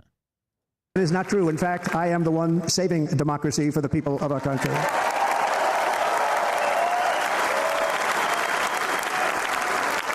And very big news, as you probably just read. If he wins and everything, and it doesn't start a fucking dictatorship, I hope everything cools back down. But I'm afraid that both sides are going to get more extreme. So the Republican, the next guy is going to be even more extreme than Trump. Then we have to have a guy on the left even more extreme that'll run against him and shut all his stuff down. It just keeps going and going. One day a major ruling was handed down from a highly respected federal judge in Florida, Eileen Cannon, finding that the prosecutor and the fake documents case against me were totally unconstitutional, and the entire case was thrown out of court. With all of that publicity, thrown out of court. I don't think this will hold, by the way. I do think what it did was push it past the election. There's no chance of it getting. But basically, when I went back and looked, there's been special prosecutors appointed by the Attorney General thousands of times. And it's even been tested in court. But then this judge reads that the way that she reads the Constitution is it has to be done by the president and confirmed by Congress. But it's been done again and again and again and again. I don't think this will hold, but I think what the judge has done now is kicked it down the road far enough that it'll never see the light of day. There was a slim chance before anyways, but now it's guaranteed that it'll never go before the election. If Democrats want to unify our country, they should drop these partisan witch hunts, which I have been going through for approximately 8 years. And they should do that without delay and allow an election to proceed that is worthy of our people. We're going to win it anyway, but worthy of our people. Our country, they should drop these partisan witch hunts, which I have been going through for approximately 8 years. And they should do that without delay and allow an election to proceed that is worthy of our people. We're going to win it anyway, but worthy of our people. On this journey, I am deeply honored to be joined by my amazing wife, Melania.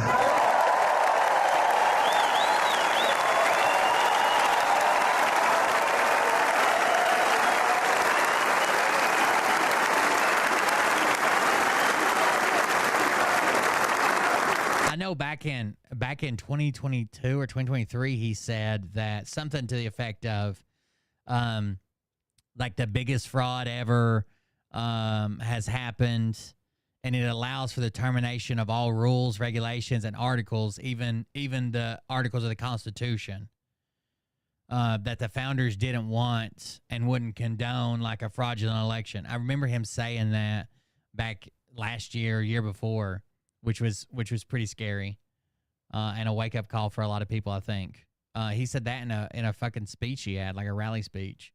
I don't know if he said anything recent like that. And Melania, thank you very much. You also. And then he denied it. Right after he said it, he denied it. And literally his quote, we can look up his quote. Hold on.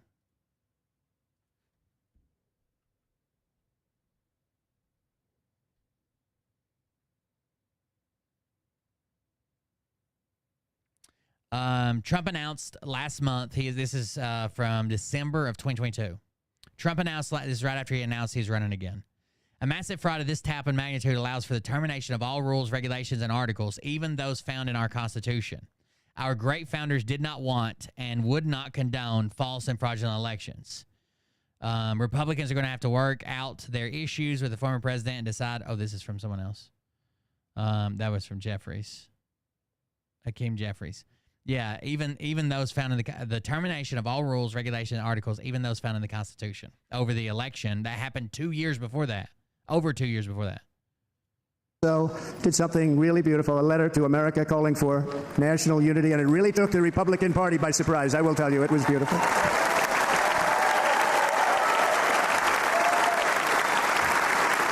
In fact, some very serious people said that we should take that letter and put it as part of the Republican platform. That would be an honor, wouldn't it? Right, Mr. Congressman?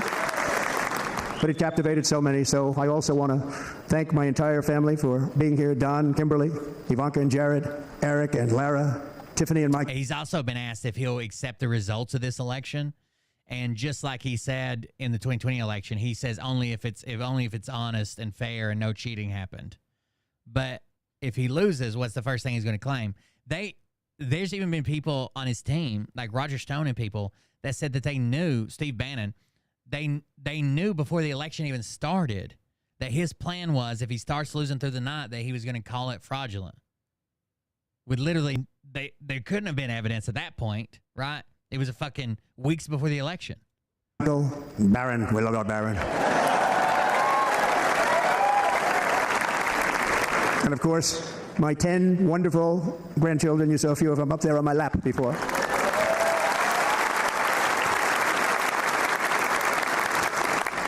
And how good was Dana? Was Dana good? I mean, was he good? He was on probably the only vacation he's had in about, maybe ever, because he works, but about 10 years with his wife, very far away. I won't tell you where, but very, very far away, beautiful place. And my people called, and he said, I won't be able to do it. This is many, many years. I promised my wife I can't do it. And they came in, they said, Dana won't be able to do it, because he was my first, second, and third choice. I said, well, that's too bad, but I understand he's away, and it's good. It's good for him. And that was it. About 30 minutes later, she came back in, sir, Dana just called. He's going to do it. And his wife, she said, you can't turn him down. You just can't do it. You have to go. That's a good wife.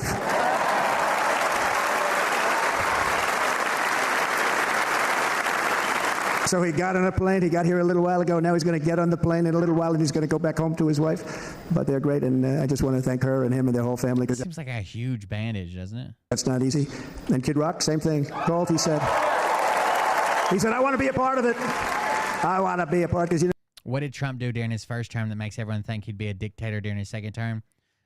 Just a small thing where he tried to subvert the entire electric process and declare himself winner and have his followers stop the certification of the vote, and submitted fake slates of electors that are now being criminally charged that he knew he didn't deserve, but he was going to push through anyway. Just that. Kid does his great song, Big, Big Monster Song. I had no idea. He became a friend of mine over the last 10 years, and he's amazing. He told people that he wanted to implement laws that restricted the freedom of press so they couldn't write horrible stories about him. Everyone loves him. I didn't even know how big he was. He has rallies, 35, 40,000 people he gets every time he goes out. I think he's making so much money, he doesn't know what the hell to do with it. You want to know? And then we have my other friend, and I've known him so long, and we took that song, and it was a big success, but we made that. I saw a chart of great songs to America. That was #1 on the chart recently, #1. So that's Lee Greenwood, very special, beautiful person. He's a beautiful man. I supported Trump when he ran the first time and through his first term.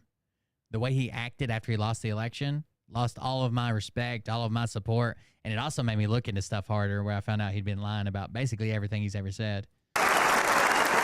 But they all wanted to be here. They called, and how about the Hulkster? How good was he? Is he up? Hell yeah. Trump-a-maniacs, baby. Boy, oh boy.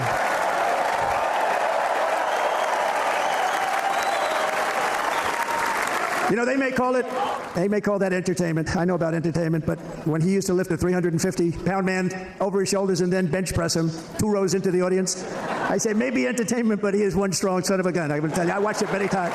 There aren't a lot of entertainers that can do that, right? You can vote for whoever you want if you watch my show. I don't care. That's your choice, and it should always be your choice. But I do think that you should look into just the stuff he says and fact check it. Fantastic. Thank you very much. Followed by Eric. What was that all about? Boy, that was good. I didn't want to really come up here. But he was so great, and he's such a good young man. He went through a lot of trouble, and Don last night was incredible. He went through so much trouble. They got subpoenaed more than any people probably in the history of the United States. Every week they get another subpoena from the Democrats. Crazy Nancy Pelosi, the whole thing, just boom, boom, boom. They've got to stop that because they're destroying our country. This right here is what turns off independent voters, though. is the attacking and the back and forth and they're destroying our country. No, they're destroying our country. No, they're destroying our country. He should have stayed with a message of unity. We have to work on making America great again, not on beating people. And we won. We beat them in all. We beat them on the impeachments. We beat them on indictments. We beat them. But the time that you have to spend, if they would devote that genius to helping our country, we'd have a much stronger and better country.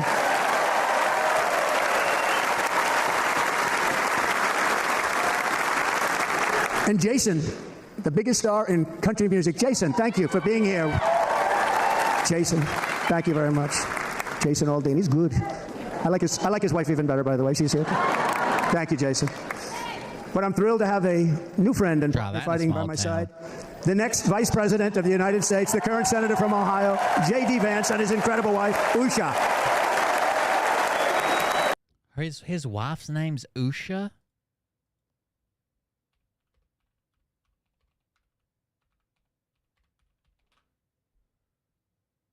It is.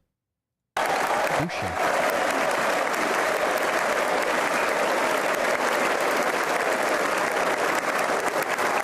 He's going to be a great Vice President. He's going to be great. He'll be with this country and with this movement, the greatest movement in the history of our country. Make America great again. When they criticize it, they say, we're going to try and stop MAGA. I said, MAGA is making America great again. What are you going to stop? There's nothing to stop. Then they say, oh, that's right. It's very tough to fight it. And all of the people that did try and fight it have failed. But he's going to be with us for a long time, and it was an honor to select him. Great, great student at Yale. His wife was a great student at Yale. They met at Yale. These are two smart people. So, J.D., you're going to be doing this for a long time. Enjoy the ride.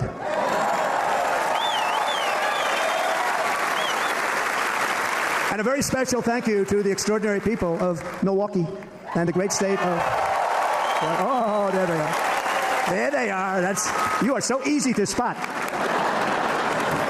And Green Bay's going to have a good team this year, right? They're going to have a good team.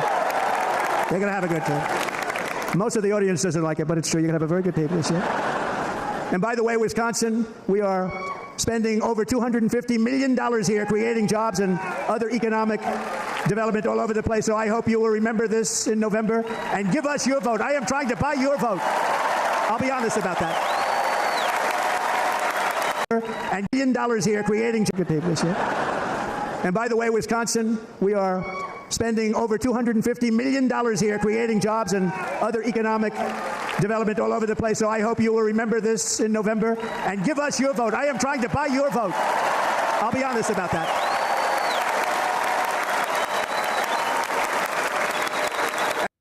I don't know if that's true. I just told you why I hated him. It didn't have anything to do with being a globalist UN migration compact and World Economic Forum. And I promise we will make Wisconsin great again. We're going to make it. Thank you, Mr. Governor. Thank you very much. Thank you. He said, I'm trying to buy your vote by basically bringing jobs there and investing there. I'm here tonight to lay out a vision for the whole nation. To every citizen, whether you're a young or old man or woman, Democrat, Republican, or independent, black or white, Asian or Hispanic, I extend to you a hand of loyalty and of friendship. Together we will lead America to new heights of greatness like the world has never seen before. We were right there in the first term. We got hit with COVID. We did a great job. Nobody knew what it was, but nobody's ever seen an economy pre-COVID. And then we handed over a stock market that was substantially higher than just prior to COVID. Coming in, did a great job. Never got credit for that. We got credit for the war and defeating ISIS and so many things. A great economy, the biggest tax cuts ever, the biggest regulation cuts ever, the creation of Space Force, the rebuilding of our military. We did so much. We did so much. Right to try. Right to try is a big deal. We got right to try. They were trying to get that for 52 years. Somebody's terminally ill, and hopefully there's nobody in this audience, but it does happen a lot. They're terminally ill and they can't use our new space-age drugs and other things that we are way ahead. We have the greatest doctors in the world. She 100% just heard that from social media. 100%. The greatest laboratories in the world, and you can't do it. They've been trying to get that approved for 52 years. Was it that easy? The insurance companies didn't want to do it. They didn't want the risk. The labs didn't want to do it because if it didn't work, people are pretty far down the line toward death. They didn't want to do it. The doctors didn't want to have it on their records, so I got everybody into an office. 52 years they tried. Sounds simple, but it's not. And I got them to agree that somebody that needs it will, instead of going to Asia, Europe, or someplace, or if you have no money going home and dying, just die. We got them to sign an agreement, agree to it, where they're not going to sue anybody. They're going to get all of this stuff. They're going to get it really fast. And what's happened is we're saving thousands. Agenda 20 will not enforce eating insects, banning of cars, or global dictatorship, or any other silly conspiracy theory. A cartoon posted on Facebook suggests that the World Economic Forum United Nations and WHO, the World Health Organization, have an agenda that includes causing energy blackouts and an insect diet and a UN WHO dictatorship. The satirical meme shows WEF Chairman Klaus Schwab pointing to a list of policies under the header Agenda 2030. The list reads net zero carbon, no fossil fuels, no petrol cars, no jobs, no electricity, no borders, no meat, eat insects, unaffordable green energy, endless blackouts, UN WHO dictatorship. It was a joke. I'm glad you got it. Thousands and thousands of lives. It's incredible. Right to try. It's a great feeling. Under our leadership, the United States will be respected again. No nation will question our power. No enemy will doubt our might. Our borders will be totally secure. I can guarantee you haven't read Agenda 2030. I know you haven't. Economy will soar.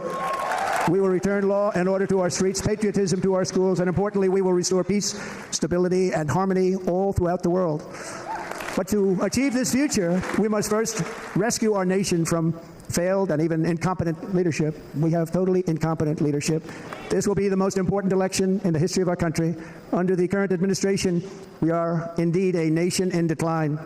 We have an inflation crisis that is making life unaffordable, ravaging the incomes of working and low-income families, and just simply crushing our people like never before. They've never seen anything like it.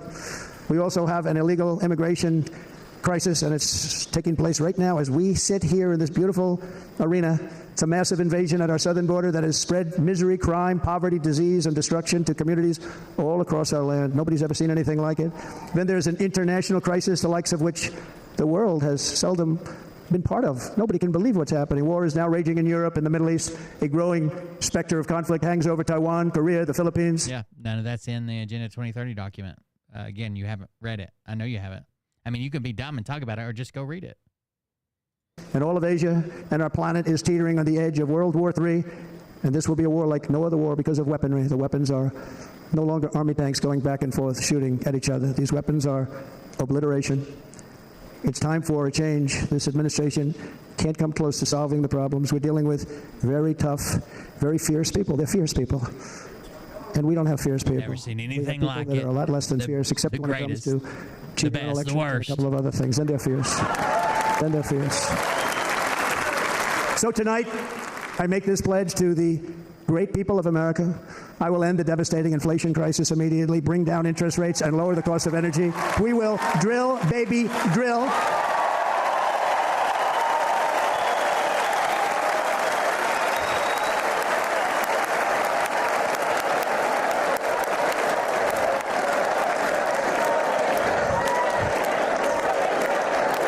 Can you believe what they're doing? But by doing that, we will lead a large-scale decline in prices. Prices will start to come down. Energy raised it. They took our energy policies and destroyed them. Then they immediately went back to them, but by that time, so much was lost. But we will do it at levels that nobody's ever seen before, and we'll end lots of different things. We'll start paying off debt and start lowering taxes even further. We gave you the largest tax cut. We'll do it more. You know, people don't realize I brought taxes way down, way down, and yet we took in more revenues the following year than we did when the tax rate was much higher. Most people said, how did you do that? Because it was incentive. Everybody was coming to the country. They were bringing back billions and billions of dollars into our country. The companies, it made it impossible to bring it back. The tax rate was too high, and the legal complications were far too great. I changed both of them, and hundreds of billions of dollars by Apple and so many other companies were brought back into our nation, and we had an economy the likes of which no nation had ever seen. China, we were beating them at levels that were incredible. And they know it. They know it. We'll do it again, but we'll do it even better. I will end the illegal immigration crisis by closing our border and finishing the wall, most of which I've already built.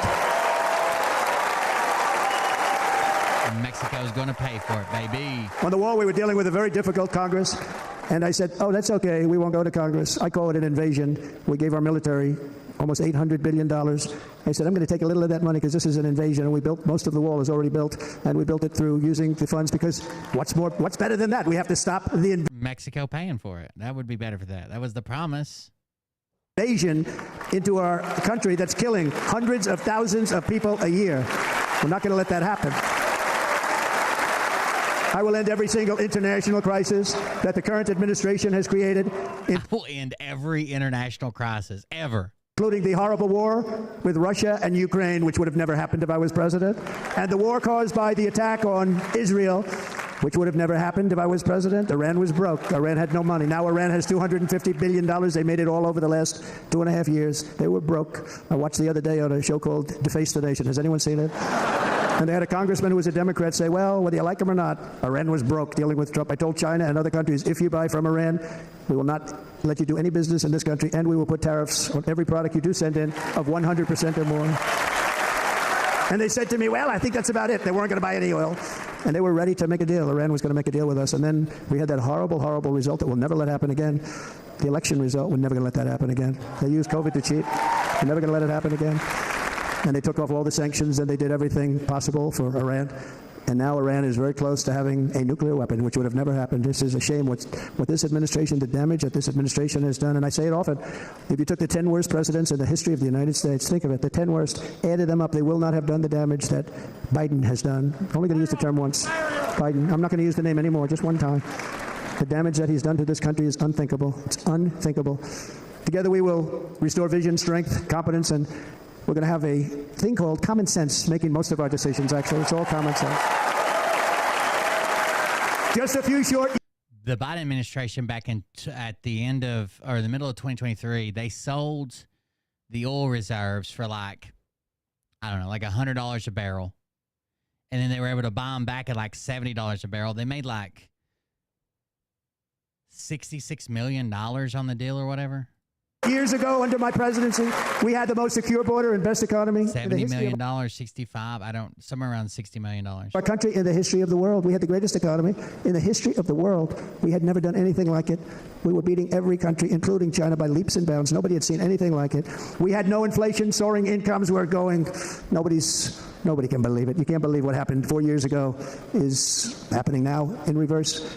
And the world was at peace. Inflation has been a killer for our country. No matter what you make it doesn't matter because inflation is eating you alive. People that were putting away money, that were making great wages, the highest they've ever made, but they were putting away a lot of money. Now they are just being destroyed. They're not putting away anything. They're barely living. They're going into savings accounts. They're taking out their money to live because of inflation. Inflation, remember, it's called a country buster. You can go back to Germany from 100 years ago. You can go back to any country that suffered great inflation. We've suffered the worst inflation we've ever had.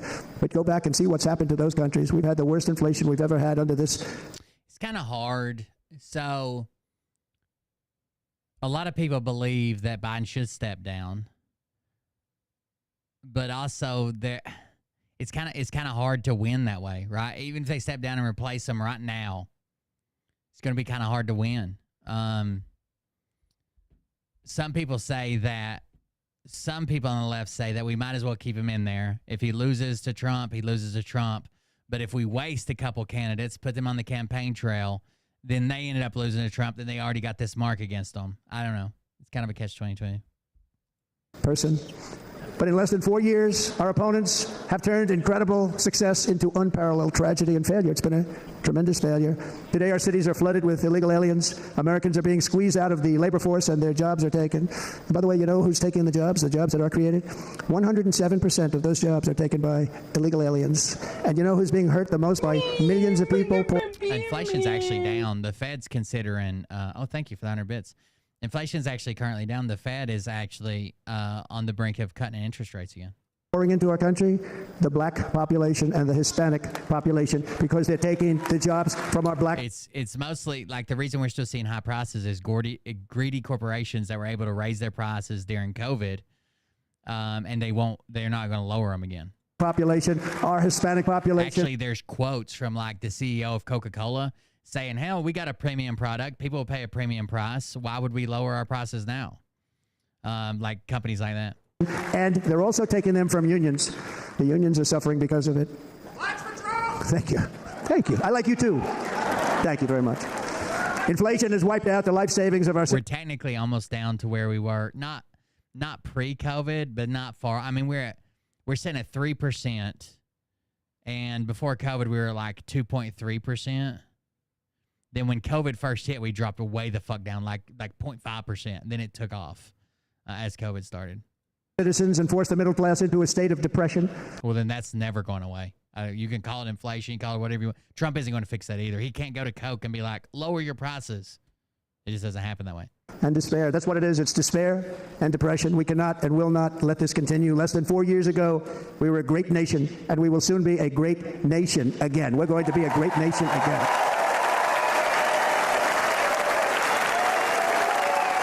Thank you. With proper leadership, every disaster we are now enduring will be fixed, and it will be fixed very, very quickly. So tonight, whether you've supported me in the past or not, I hope you will support me in the future, because I will bring back the American dream. That's what we're going to do. You don't even hear about the American dream anymore. With great humility, I am asking you to be excited about the future of our country. Be excited. Be excited.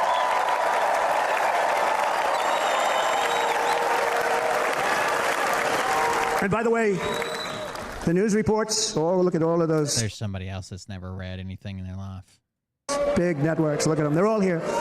But every one of them has said this could be the most organized, best run, and most enthusiastic convention of either party that they've ever seen. Every single one. And it's true. It's true. And there's love in the room. There's great love in the room. So I better finish strong. Otherwise we'll blow it. And we can't let that happen. Now, this was great. All of the great people that spoke, and everybody hit a home run. I mean, there's not one that I can think of where I said, oh, gee, that wasn't great. Every single person. I refuse to be the only one. Don't do that to me. They're already getting ready. See, I gave them an idea. Now, this was a great convention. This was, I think we're actually going to go home and miss it. You know, usually with a first of all, look at these crowds. You'd never have this at a convention. Look at these crowds. Never.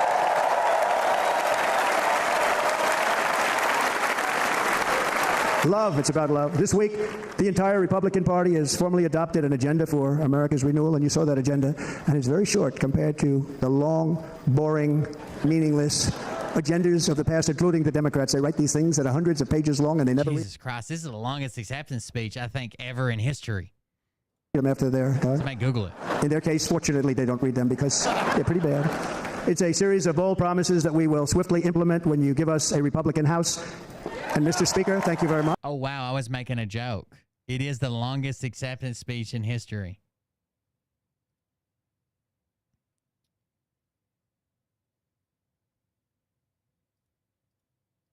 No fucking way.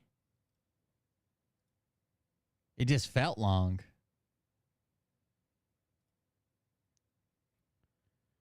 Donald Trump likes to talk. The 45th president at the Republican National Convention in Milwaukee gave the longest nomination acceptance speech of either major political party in the modern era. Trump spoke for 93 minutes and passed his own 2016. So he had the previous record, too, in 2016. Those not accustomed to watching Trump speak for this long, like he does at rallies, vented their frustration on social media.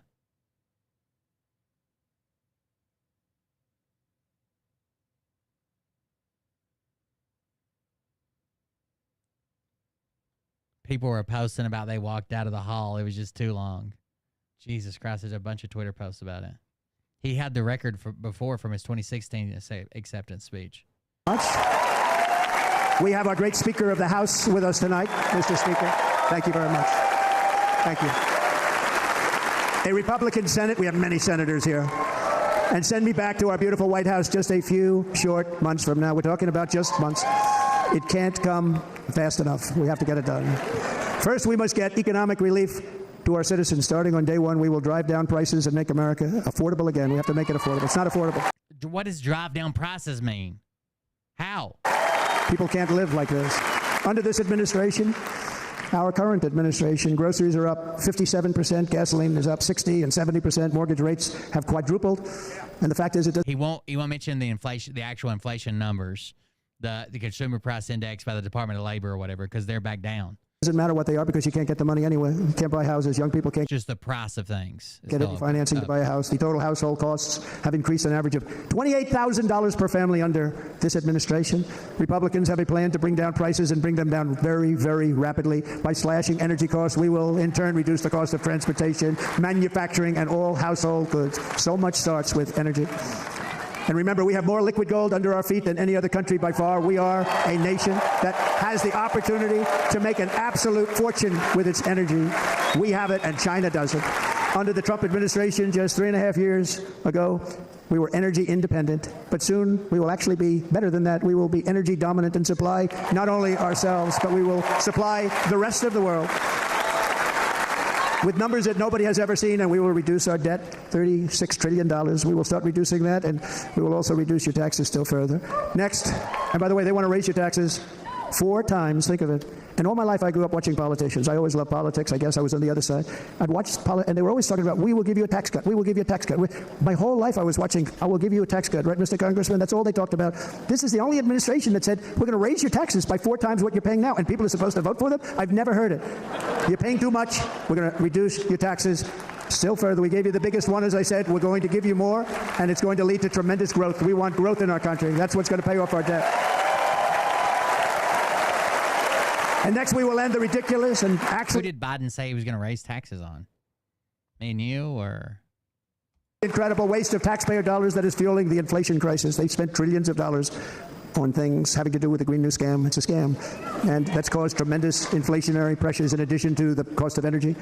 And all of the trillions of dollars that are sitting there not yet spent, we will redirect that money for important projects like roads, bridges, dams, and we will not allow it to be spent on meaningless Green New Scam ideas. And I will end the electric vehicle mandate on day 1,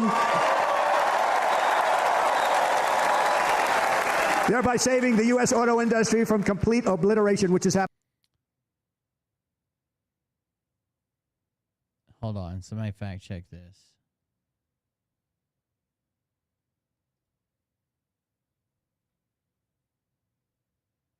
Former U.S. President White House hopeful Donald Trump claimed during the first 2024 debate with Joe Biden that the Democratic president wants to hike every American's taxes by a factor of 4. This is false. Biden has called for nothing of the sort, but has instead said for years he would not raise income taxes on anyone making less than $400,000 annually, a promise his latest budget proposal also reflects.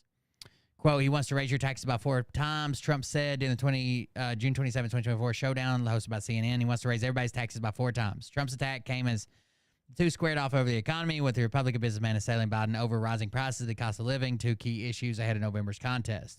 But the claim that Biden plans to quadruple American taxes is inaccurate, one of several falsehoods Trump hurled at his successor throughout the night. The factor of 4 is obviously false, said Gordon Merman, a principal research associate at the Urban Brookings Tax Policy Center. Archived here. Biden's adjustments to the U.S. tax code since taking office have included signing a law setting a new minimum 15% tax for corporations and expanding child tax credit. But Democrat campaign in 2020 and pledged that he would not raise taxes for people earning below $400,000, the vast majority of Americans, and his latest budget proposal for 2025 fiscal year, released in March, honors that. An independent analysis of the Tax Foundation estimated that Biden's proposals would amount to a gross tax increase worth about $4.4 trillion over 10 years, although various tax credits would offset some of that change. The Congressional Budget Office projects, meanwhile, that if current tax and spending laws remain unchanged, the United States will bring in about $62.6 trillion in tax over the same 10-year period. 62.6 over the same 10-year period. So the tax hike would potentially increase collections by about 7% on a gross basis. All of that coming from the wealthiest taxpayers. Multiplying tax by 4, as Trump claimed, would mean a 300% increase. Weird. While we're on the subject of taxes, somebody asked me about, so I'm going to ask you guys, if we went to something called a fair tax, let me explain it all before you answer, okay? If we went to something called a fair tax, where the only tax, there would be no income tax. There'd be no income tax at all. Instead, if you bought anything new, you would pay 30% tax on new. This would not apply to any businesses at all. They don't pay that tax. Just personal purchases. Everything you bought new, so if you go to buy a new car, you'd pay a 30% tax on it. If you buy it used, you pay no taxes on it. So technically, a business could buy a car, keep it for a year or 6 months, and sell it used, and you could buy it with no taxes.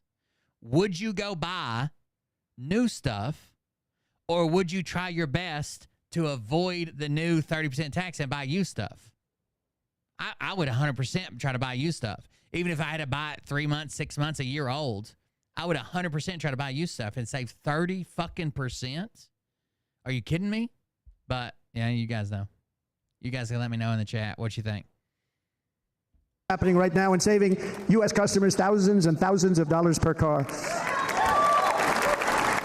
And right now, as we speak, large factories just started are being built across the border in Mexico. So with all the other things happening on our border, and they're being built by China to make cars and to sell them into our country, no tax, no anything. The United Auto Workers ought to be ashamed for allowing this to happen. And the leader of the United Auto Workers should be fired immediately. And every single auto worker, union and non-union, should be voting for Donald Trump, because we're going to bring back car manufacturing, and we're going to bring it back fast. They're building some of the largest auto plants anywhere in the world. Think of it, in the world. We're going to bring it back. We're going to make them. We don't mind that happening, but those plants are going to be built in the United States, and our people are going to man those plants.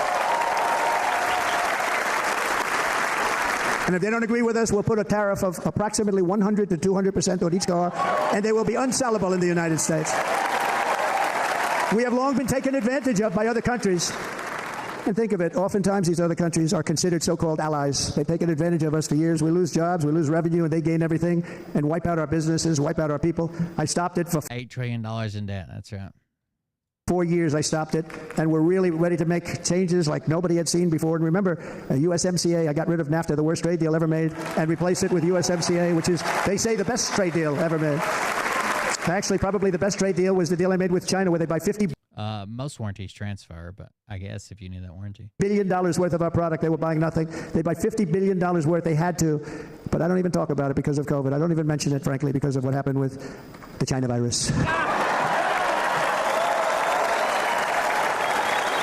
We will not let countries come in, take our jobs, and plunder our nation. They come into they plunder our nation. The way they will sell their product in America is to build it in America. Very simple. Build it in America, and only in America.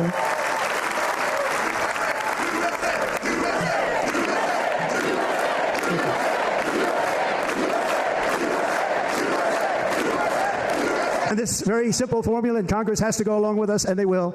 This very simple formula will create massive numbers of jobs. We will take over the auto industry again, and many, hundreds of thousands of jobs. We lost so many jobs over the years.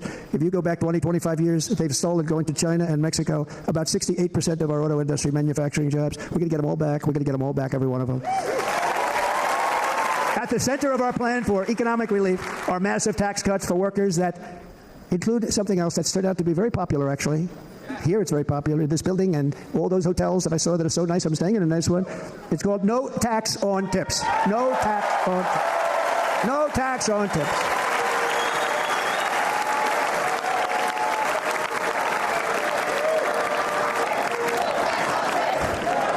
I got that by having dinner recently in Nevada, where we're leading by about 14 points. Hello. I'll see you there very soon, everybody. And we're having dinner at a beautiful restaurant in the Trump building on the Strip, and it's a great building, and the waitress comes over. How's everything going? Really nice person. How's everything? Oh, sir, it's so tough. The government's after me all the time on tips. I said, well, they give you cash. Would they be able to find them? She said, actually, I didn't know this. She said, very little cash is given. It's all put right on the check. And they come in and they take so much of our money, it's just ridiculous, and they don't believe anything we say, and they've just hired. Ted Cruz tried this back in 2017, I think. 2015.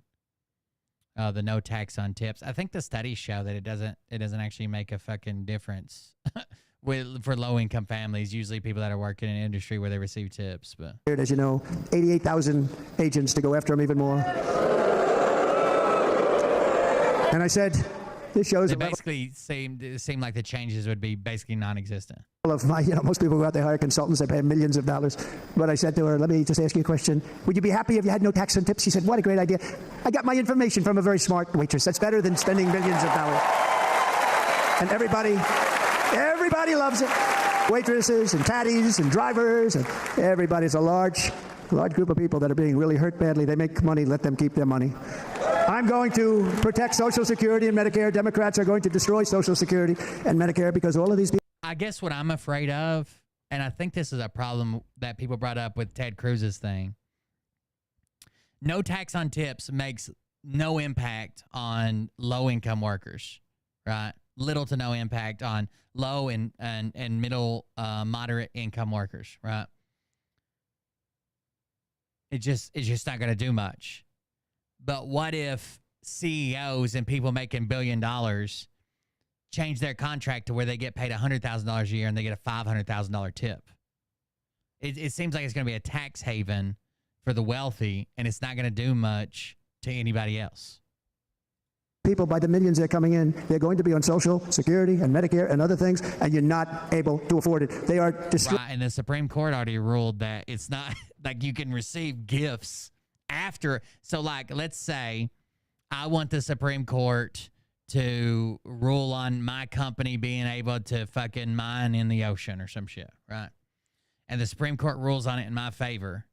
And then the day after, I go buy them a yacht. That's fucking allowed. So they don't buy them the yacht the day before. If the day after I go buy them a yacht, great. If the day before, you're trying to influence us in our decision making.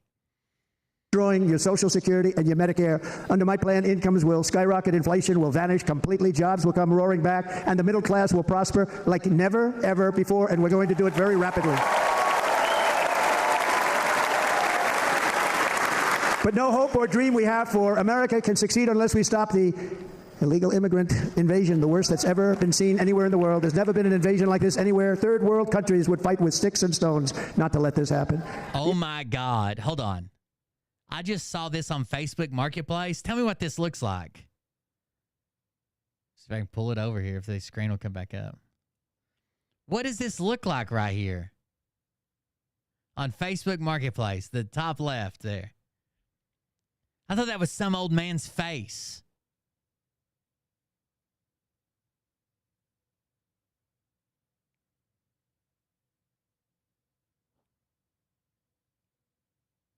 Does that look like somebody took they took a picture like this with their lip pooched out?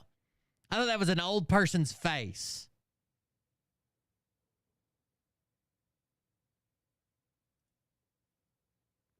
It says pink sparkle bat, large 4-ounce bat blended with South American wool viscose and Firestar for sparkle, marked down. I guess it's like a fabric. Oh, that was an old. I even thought it had moles and shit on it. It's not. What a weird way to fold. I wonder how many times this has been clicked on. People are like, what the fuck is that? Some old person got their phone again and didn't realize the forward-facing camera was on. It was wild looking.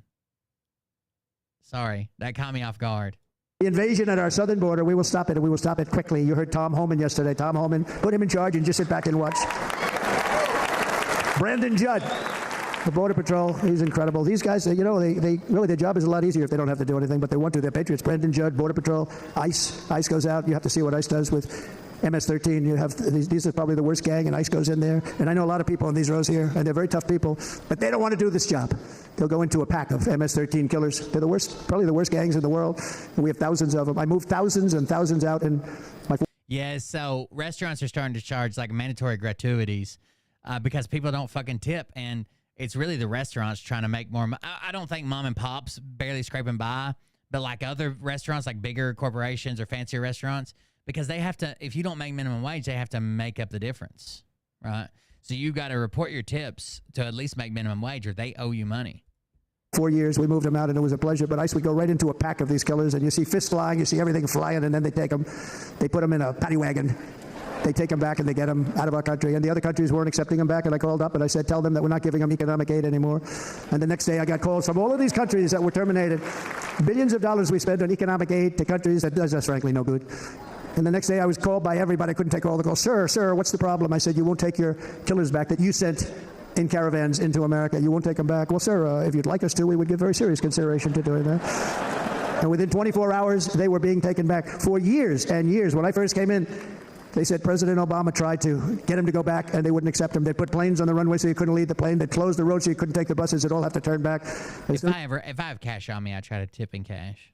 As I said, no more economic aid of any kind to any country that does that. They called back and they said, sir, it would be our great honor to take MS-13. We love them very much.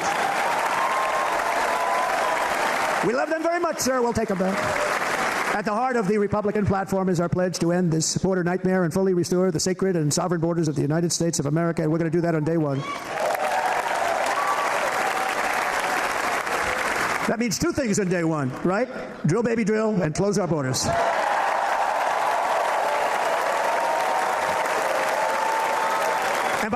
If he went into detail and actually explained his policies, I don't know that his supporters would even understand them. That's why he's got catchphrases, right? Lock her up, drill baby drill, close the borders. Like he can't say how he's going to implement it. By the way, and I think everybody as a Republican, as a patriot in this room, and most Democrats, we want people to come into our country, but they have to come into our country legally. Legally. Less than 4 years ago, I handed this administration the strongest border in American history. But you can see on the chart that saved my life. That was the chart that saved my life. I said, look it, I'm so proud of it. I think it's one of the greatest. It was done by the Border Patrol. One of the greatest charts I've ever seen. It showed everything just like that. You know the chart. Oh, there it is. That's pretty good. Wow. Last time I put up that chart, I never really got to look at it.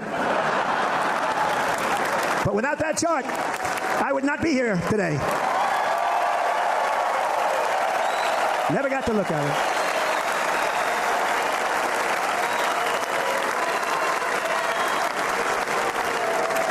I said, you got to see this chart. I was so proud of it, and by the time I got to there, I never got to see it that day. But I'm seeing it now, and I was very proud. If you look at the arrow on the bottom, that's the lowest level, the one on the bottom, heavy red arrow. That's the lowest level of illegal immigrants ever to come into our country in recorded history, right there. Right there. And that was my last week in office. And then you see what happened after I left. Look at the rest. And if you go out a little bit further, it's getting to be a little bit old, but I love it anyway, right? But you can go much higher with those numbers. Look what happened right after that. The invasion began. We had the opposite. We stopped the invasion. But the invasion that we stopped was peanuts by comparison to what happened after I left. Look at what happened after I left. They took over our country. We ended all catch and release. We shut down asylum fraud. We stopped human trafficking and forged historic agreements to keep illegal aliens on foreign soil. We want them to stay on their soil. Under the Trump administration, if you came in illegally, you were apprehended immediately and you were deported. You went right back.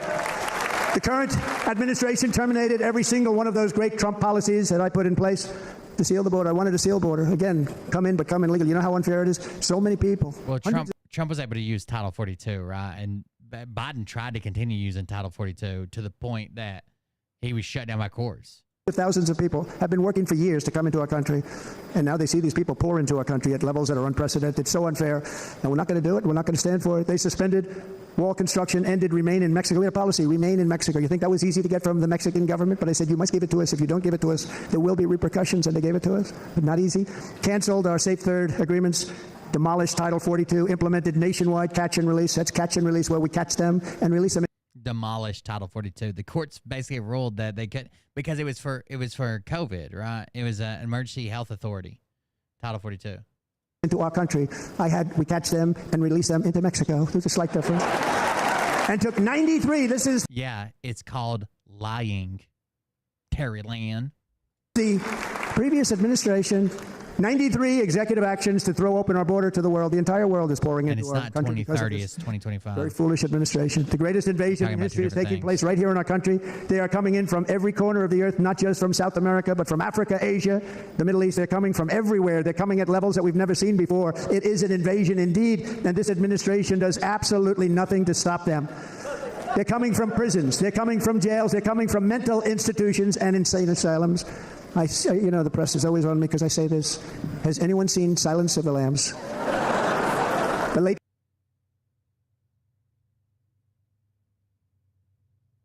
great Hannibal Lecter. He'd love to have you for dinner. That's insane asylums. They're emptying out their insane asylums. And terrorists are coming in at numbers that we've never seen before. 2024, just last month. The Biden administration took office amid heightened debate in some circles over the merits and tactics of deportations. Yet it is on track to carry out as many removals, if not more, and returns as the Trump administration did. The 1.1 million deportations since the beginning of the fiscal year, 2021 through February 2024, the most recent data available, are on pace to match the 1.5 million deportations carried out during the 4 years President Donald Trump was in office. Deportations are in addition to 3 million expulsions of migrants crossing the border irregularly that occurred under the pandemic-era Title 42.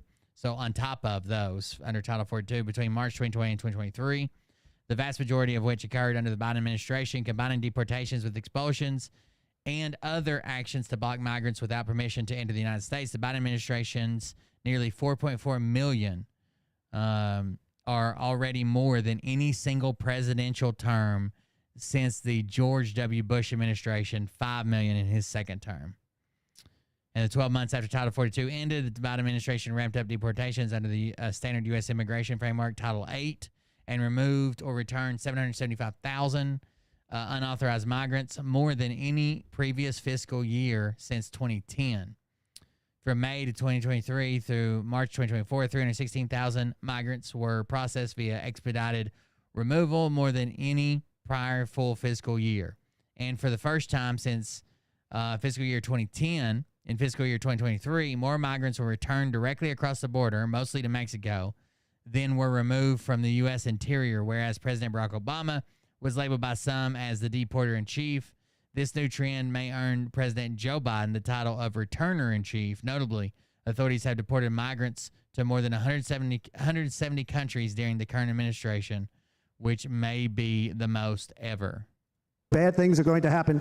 Meanwhile, our crime rate is going up while crime statistics all over the world are going down because they're taking their criminals and they're putting them into our country, a certain country, and I happen to like the president of that country very much, but he's been getting great publicity because he's a wonderful shepherd of the country. He says how well the country's doing because their crime rate is down, and he said he's training all of these rough people. They're rough. You haven't read any fucking thing you're talking about. You agreed with someone saying that Agenda to 2030, which you keep getting confused with Project 2025. You agreed with someone that said it was about eating bugs. You can't come here and tell me that we didn't read shit. You're the dumbest bitch I've met today. Rough. He's training them, and I've been reading about this for 2 years. I think, oh, that's wonderful. Let's take a look at it. But then I realized he's not training them. He's sending all of his criminals, his drug dealers, his people that are in jails. He's sending them all to the United States. And he's different in that he doesn't say that. He's trying to convince everybody what a wonderful job he does in running the country. Well, he doesn't do a wonderful job. And by the way, if I ran one of the countries, many countries from all over, I would be worse than any of them. I would have had the place totally emptied out already. But we become a dumping ground for the rest of the world, which is laughing at us. They think we're stupid.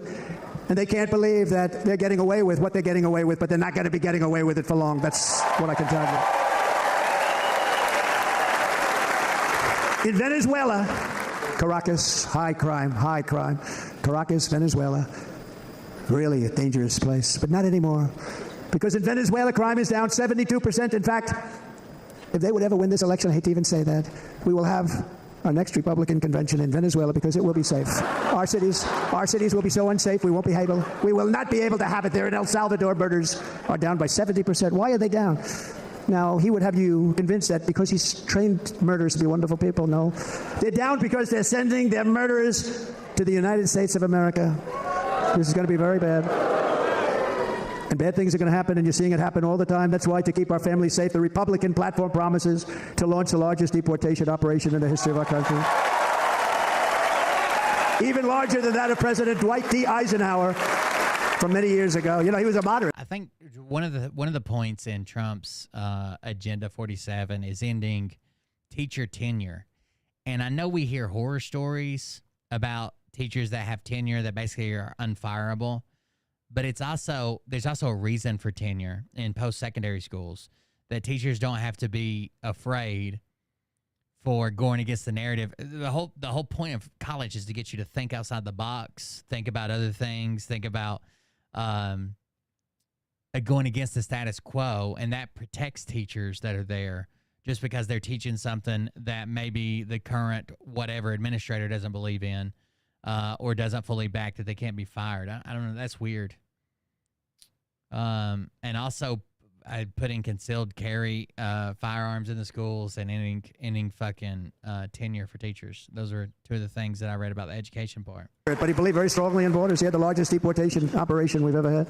Just recently I spoke to the grieving mother of Jocelyn. Yeah, that's not even the worst part about college. I don't know if you've read about the college part on Agenda 47. It basically gets rid of accreditations for colleges and puts in new accreditations that more align with Republican values for colleges. That is, that's very, very fucking strange. Nungary, a wonderful woman, a precious 12-year-old girl from Houston who last month was tied up, assaulted, and strangled to death after walking to the convenience store just a block away from her house. Her body was dumped near the side of the road in a shallow creek, found by some onlookers who couldn't believe what they had witnessed.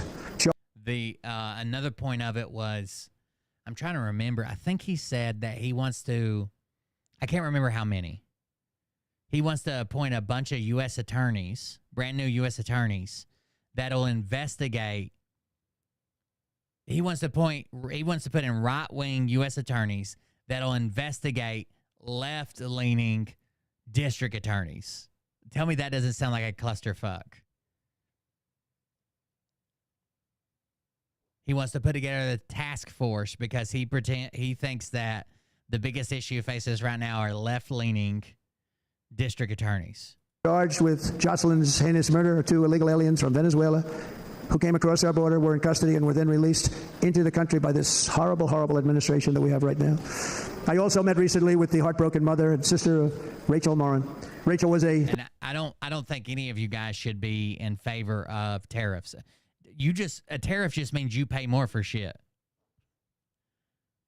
There are things like buy local, buy American, all you can. There are things that are not made in America. Tech products, right? They're just not made in America. And unless he's going to fix that issue, I don't want to just be paying more for everything I fucking buy that has to do with streaming. 37-year-old mom of 5 beautiful children who was brutally raped and murdered while out on a run. She wanted to keep herself in good shape. It was very important to her. She was murdered. The monster responsible first killed another woman in El Salvador before he was led into America by the White House. His White House let them in. He then attacked a 9-year-old girl and her mother in a home invasion in Los Angeles before murdering Rachel in Maryland. Traveled all throughout the country, doing tremendous damage. Rachel's mother will never be the same. I spent time with her. She will never be the same. I've also met with the wonderful family of Lake and Riley, the brilliant 22-year-old nursing student. She was so proud of being first in her class, who was out for a jog on the campus of the University of Georgia when she was assaulted, beaten, and horrifically killed. Yet another American life was stolen by a criminal alien set free by this administration. And these were incredible people we're talking about. These were incredible people who died. Good night, America. This is my vow. I will not let these killers and criminals into our country. He's basically, he wants to put together a task force to make it, homelessness sucks. But some people are homeless, especially in a tough economy. Some people are not homeless by choice or addiction or whatever, right? They end up in a bad spot. A lot of people are fucking one job loss or a couple bad paychecks away from being out on the fucking street. He wants to make it to where homelessness, basically if you're homeless, you got 2 options. You can go to treatment because clearly you're a crackhead. That's the only reason you'd be homeless. You can go to treatment or you can be arrested. There will be no way to be homeless any other way. It'll be a public ban on camping except at designated areas. So if you pitch a tent anywhere, treatment or prison or jail. I will keep our sons and daughters safe. As we bring security to our streets, we will help bring stability to the world. I was the first president in modern times to start no new wars. We were the toughest. We were the most respected. And you saw this. Hungry, strong country, run by very powerful, tough leaders. Tough guy. Press doesn't like him because he's tough. And he came out recently. They were asking him at an interview, the whole world is exploding. What's happening? Treatment or jail, legend. What's going on? Viktor Orban, Prime Minister of Hungary, very tough man. He said, I don't want people coming into my country and blowing up our shopping centers and killing people. But they said to him, tell us what's going wrong, what's happening, what is it? He said, there's only one way you're going to solve it. You got to bring President Trump back to the United States because he kept everybody at bay. Everybody in line. He used a word I wouldn't use because I can't use that word, because you'd say it was braggadocious. The press would say he was a braggart. I'm not a braggart. But Viktor Orban said it. He said Russia was afraid of him. China. I'm not a braggart. He said it. I just repeated it. Was afraid of him. Everybody was afraid of him. Nothing was going to happen. Now, is there a way that we could basically get bleach or light and inject that into our bodies? Is there a way? The whole world was at peace, and now the world is blowing up around us. All of these things that you read about were not going to happen. Have you forgotten the shit he was dealing with firing his first term? There were a bit more pressing issues like COVID and burning cities he had to deal with. Well, COVID was the very end, and he hired all the people he put in place. Oh, during his first term, not firing. Under President Bush, Russia invaded Georgia. Under President Obama, Russia took Crimea. Under the current administration, Russia is after all of Ukraine. Under President Trump, Russia took nothing.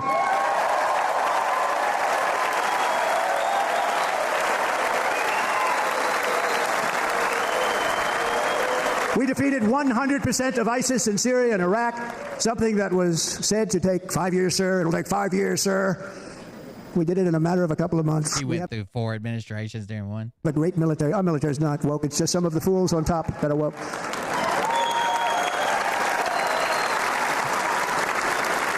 I got along very well. North Korea, Kim Jong-un, I got along very well with him. The press hated when I said that. How could you get along with him? Well, it's nice to get along with somebody who has a lot of nuclear weapons or otherwise, isn't it? See, in the old days, they say that's a wonderful thing. Now they say, how could you possibly do that? But no, I got along with them, and we stopped the missile launches from North Korea. Now North Korea is acting up again, but when we get back, I get along with them.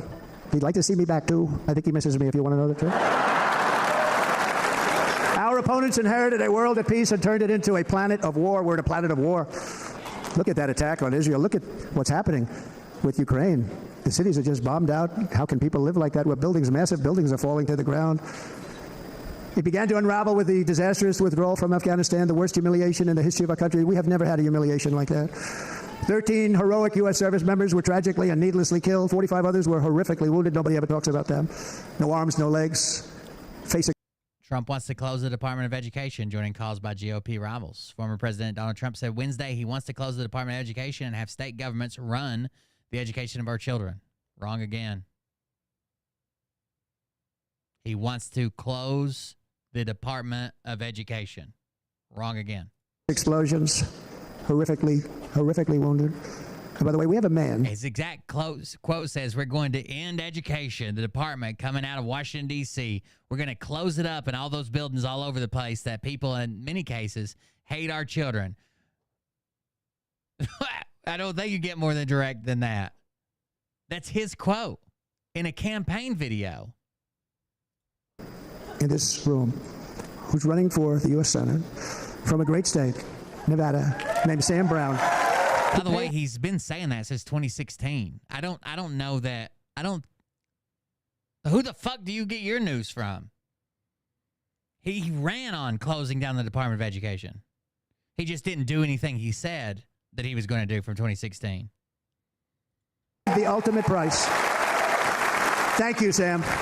Thank you. Not only does he not want to fund Ukraine anymore, he wants to force European countries to pay us for what we sent to Ukraine so he can pull out and have his money back, I guess. Sam, thank you.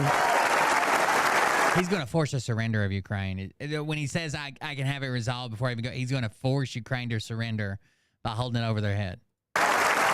He paid the biggest price probably ever paid by anybody that is running for office, and I think he's going to do great. He's running against a person that is not good, not respected, a total lightweight.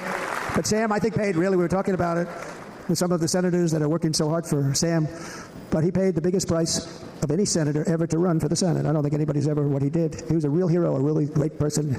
And I hope that everybody gets out and votes for Sam Brown. Suckers and losers. Am I right, guys? And we also left behind $85 billion worth. Maybe the only veteran he's ever spoke to is Derek Johnson. That's why he called them suckers and losers. I could understand if he got that impression. Military equipment, along with many American citizens, were left behind. Many American citizens, emboldened by that disaster, Russia invaded Ukraine. They saw this group of people that were incompetent. We took the soldiers out first. No, we're going to take the soldiers out second. If they would have followed my plan, we had a great plan. But the plan only kicked in if they did everything perfectly, and they weren't doing things perfectly, so we said it doesn't kick in. 18 months in Afghanistan, we didn't have one, so they were killing them left and right, snipers. And I spoke to the head of the Taliban. You've heard the story. Your own military didn't trust you with giving you the actual details about what was going on in the Middle East. They lied to you. Abdul, still there, still the head of the Taliban. The press got on me. Why would you speak to him? I said, because that's where the killing is. I don't have to speak to somebody that has nothing to do with it. And I told him, don't ever do that. Don't ever do that again. Don't ever do that again. You've got to stop. Because during the Obama... You realize they pulled out of Afghanistan on a promise that Trump made, right?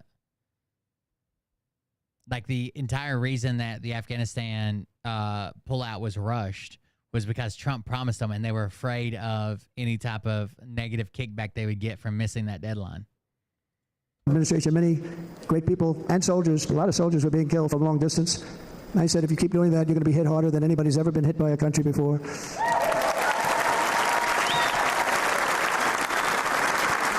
And he said, I understand, Your Excellency. He called me Your Excellency. I wonder if he calls the other guy Your Excellency. I doubt it. The other guy gave him everything. I mean, what kind of a deal was that? He walked out, gave him everything. Do you know that right now Afghanistan is one of the... It was in the fall of Biden's first year, but it was a Trump promise. The sellers of weapons in the world. They're selling the brand new beautiful weapons that we gave them.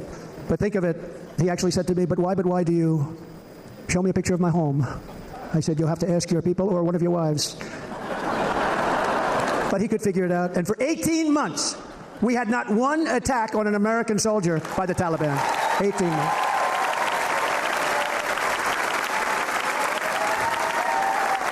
And then we had that horrible day where soldiers were killed. I was not there because of a ridiculous election. But Did Terry Lynn go to listen to some of his campaign videos? She dipped the fuck out, didn't she? That horrible attack. And they also gave up Bagram, one of the biggest bases anywhere in the world, air bases anywhere in the world, the longest runways, most powerful, hardened, thickened runways. We gave it up. And I liked it not because of Afghanistan. I liked it because of China. It's 1 hour away from where China makes their nuclear weapons. And you know who has it now? China has it now. We were keeping that. And now China is likewise circling Taiwan, and Russian warships and nuclear submarines are operating 60 miles off the coast in Cuba. Do you know? Here's the tenets of it. A comprehensive peace agreement is made of 4 parts: guarantees and enforcement mechanisms that will prevent the use of the soil of Afghanistan by any group or individual against the security of the United States and its allies. Guarantees and enforcement mechanisms and announcement of a timeline for withdrawal of all foreign forces from Afghanistan. After the announcement of guarantees for a complete withdrawal of foreign forces and timeline in the presence of the international witnesses, and guarantees and the announcement in the presence of international witnesses that Afghan soil would not be used against the security of the United States and its allies, the Islamic Emirate of Afghanistan, which is not recognized by the United States as a state and is known as the Taliban, will start intra-Afghan negotiations with Afghan sides on March 10, 2020, which corresponds with Rajab 15, 1441 of the Hijri lunar calendar and Hut 20, 1398 of the Hijri solar calendar. A permanent and comprehensive ceasefire will be an item on the agenda of the intra-Afghan dialogue and negotiations. The participants of intra-Afghan negotiations will discuss the date and modalities of permanent and comprehensive ceasefire, including joint implementation of mechanisms which will be announced along with the completion and agreement over the future political roadmap of Afghanistan. So a complete and utter withdrawal, what do you mean you're keeping Bagram? No foreign forces there.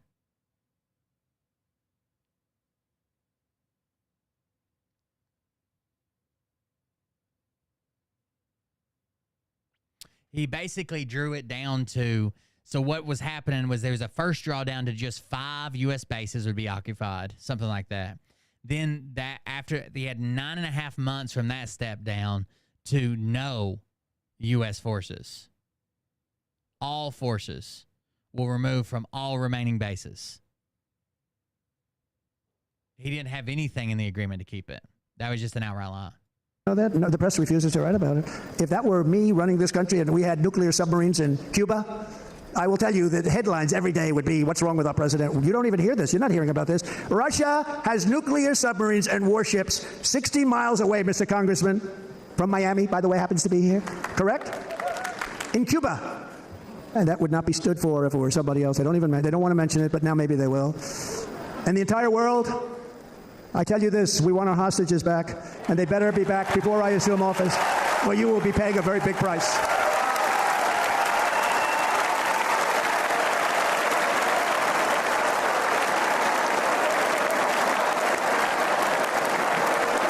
With our victory in November, the years of war, weakness, and chaos will be over. I don't have wars. I had no wars other than ISIS, which I defeated, but that was a war that was started. We had no wars. I could stop wars with a telephone call.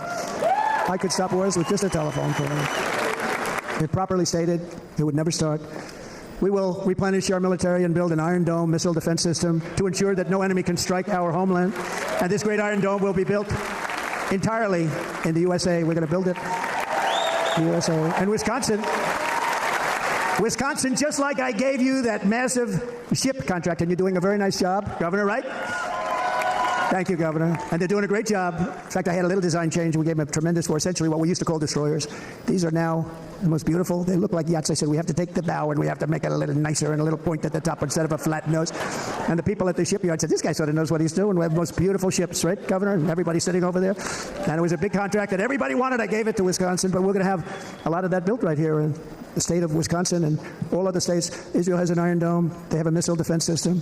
342 missiles were shot into Israel, and only one got through a little bit. It was badly wounded. It fell to the ground, but most of them are... Oh, yeah, he wants to build an Iron Dome over the entire United States. And Ronald Reagan wanted this many years ago, but we really didn't have the technology many years ago. Remember, they called it Starship, Spaceship, anything to mock him. But he was a very good president, very, very good. But now we have unbelievable technology. And why should other countries have this and we don't? No, we're going to build an Iron Dome over our country, and we're going to be sure that nothing can come and harm our people. And again, from an economic development standpoint, we're going to make it all right here. No more sending it out to other countries in order to help. It's America first. America first. We will unleash the power of American innovation, and as we do, we will soon be on the... Because Israel's the size. Because Israel is the size of New Jersey.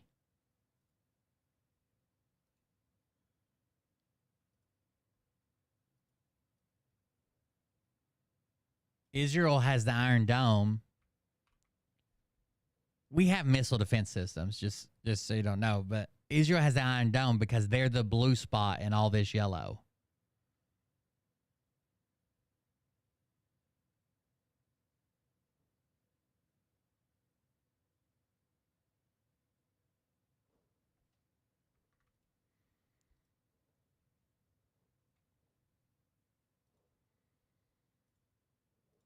Verge of finding the cures to cancer, Alzheimer's disease, and many other diseases.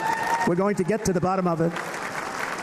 You remember this? No matter how you put it together, it's not going to look like Israel's Iron Dome. It just can't. It can't function in the same way. Gentleman that I don't want to mention other than one time I had to, because when you say you're the 10 worst, I had to do it. I didn't want anybody to be confused. But this man said, we're going to find the cure to cancer. Nothing happened. We're going to get to the cure for cancer and Alzheimer's and so many other things. We're so close to doing something great. But we need a leader that will let it be done. We will not have men playing in women's sports. That will. We have giant swaths of the U.S. that are basically unpopulated and no strategic targets, right? So I don't.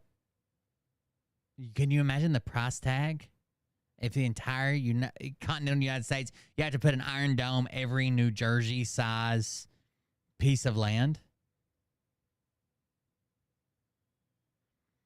The U.S. currently uses layered systems, right? So we have offshore systems, which are usually boat-based, but some of them's on islands and different things. Then we have the first defense, which would be like coastline systems. Then we have a secondary defense.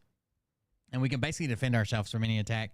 It's not like we don't face the same threats as Israel does, right? Israel gets fucking mortar rounds and little 27mm rockets and shit that only shoot like fucking 4 or 5 miles away, right? We're not going to get that. We're going to get intercontinental missiles. I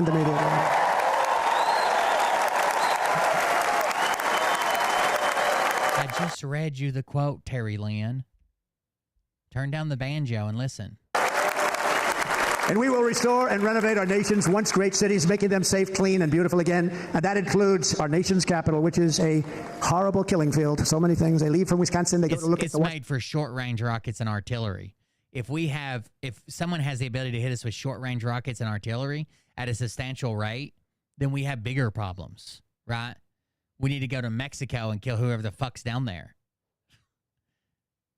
We don't have to live beside them lobbing rockets at us 24 hours a day, 7 days a week. Washington Monument, they end up getting stabbed, killed, or shot. We will be very soon very proud of our capital, again, Washington, D.C.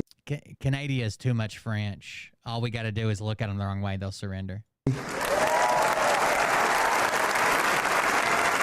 America is on the cusp of a new golden age, but we will have the courage to seize it. We're going to take it. We're going to make it a current. I mean, we're going to bring this into a golden age like never seen before. Remember this, China wants to do it. Japan wants to do it. All of these countries want to do it. We have to produce massive amounts of energy if we're going to produce the new, if you look at some of the things that have been done and some of the things that we're going to do, but AI needs literally twice the electricity. If he builds a goddamn Iron Dome that takes away the only fucking hobby I have that calms me down of flying my drone,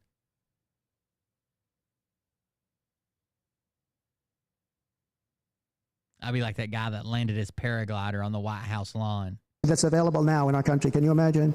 But instead, we're spending places where they recharge electric cars. They built 8 chargers at a certain location toward the Midwest. 8 chargers for $9 billion. Think of them as a tank for filling up your gas. Think of it. They spent $9 billion on 8 chargers, 3 of which didn't work. And if you were going to do this all over our country, this crazy electric mandate, if you're going to do this, and by the way, I'm all for electric. They have their application. But if somebody wants to buy a gas-powered car, gasoline-powered car, or a hybrid, they're going to be able to do it. And we're going to make that change on day 1.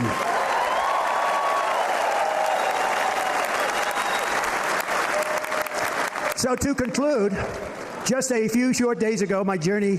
They didn't spend $8 billion. There was $7.5 billion earmarked for building charging stations, and it got off to such a slow start. That's all that's been completed, because most people are arguing about the best way to do it. Do we go to different areas to build it? Do we build an infrastructure from coast to coast? Do we do this? Do we do that? It's not like they paid $8 billion.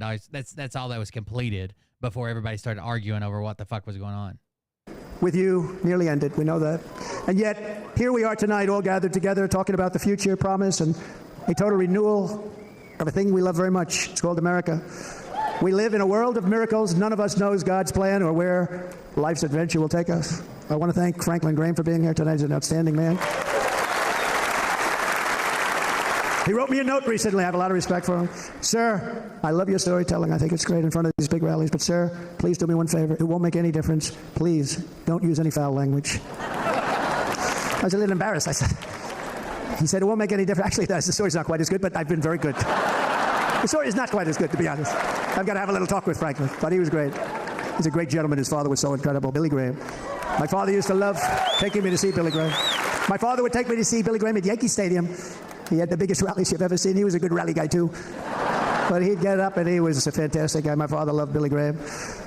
But I love Franklin Graham. I think Franklin's been fantastic, and I'm working. The new Tesla Roadsters come with a SpaceX package, and oh God, I want one so fucking bad. So hard to adhere to his note to me. I'm working hard on it, Franklin. But if the events of last Saturday make anything clear, it is that every single moment we have on Earth is a gift from God.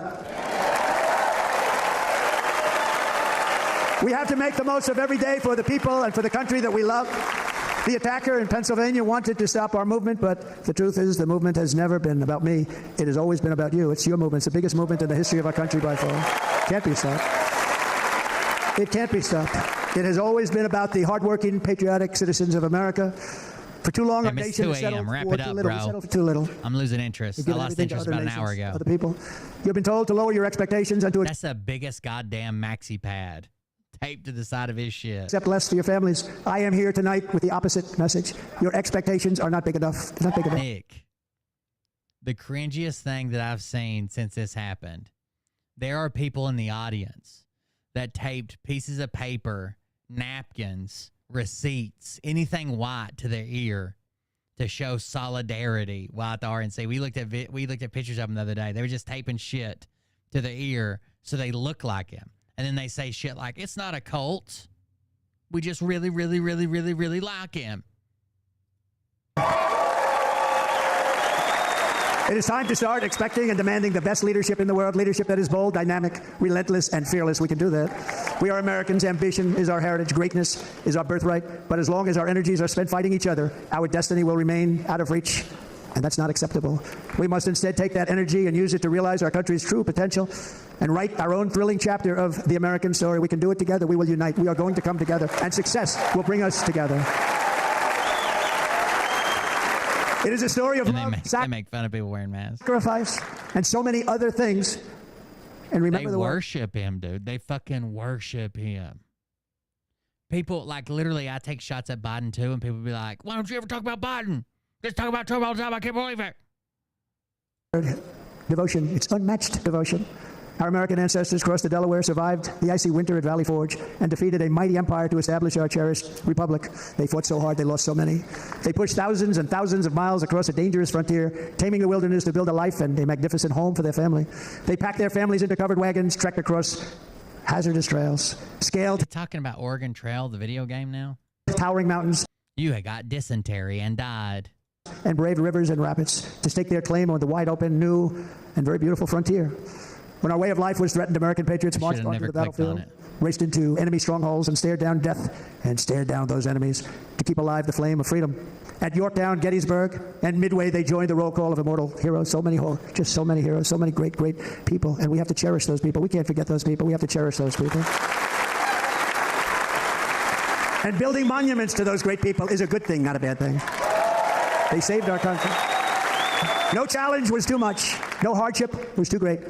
No enemy was too fierce. Together these patriots soldiered on and endured, and they prevailed because they had faith in each other, faith in their country, and above all, they had faith in their God. Just like our ancestors, we must now come together, rise above past differences. Any disagreements have to be put aside and go forward united as one people, one nation, pledging allegiance to one great, beautiful, I think it's so beautiful, American flag. Tonight I ask for your partnership, for your support, and I am humbly asking for your vote. I want your vote. It's going to make our country great again. Every day I will strive to honor the trust you have placed in me. By the way, Nick's ready to bring his preemie baby home. But it's being a whiny little bitch. He won't stop crying, so they won't let it go home. And I will never, ever let you down. I promise that. I will never let you down. To all of the forgotten men and women who have been neglected, abandoned, and left behind, you will be forgotten no longer. We will press forward, and together we will win, win, win. You haven't contributed a fact yet. I read you a direct quote, and you're like, nah.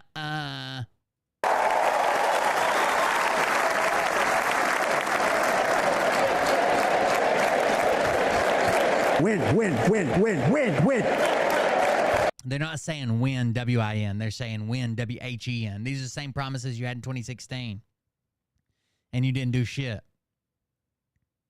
In fact, a lot of people contributed your loss and you're not doing shit. You're not holding up for the people who were your core voters. I remember before he started claiming, before he started hardcore, that everything was stolen, whatever, right after the election, there were people mad saying you left the white man behind. You ran around, it was his racist voters, but you ran around doing this for the blacks and this for the Asians, this for the Muslims and this for these people, and you left our fucking agenda behind.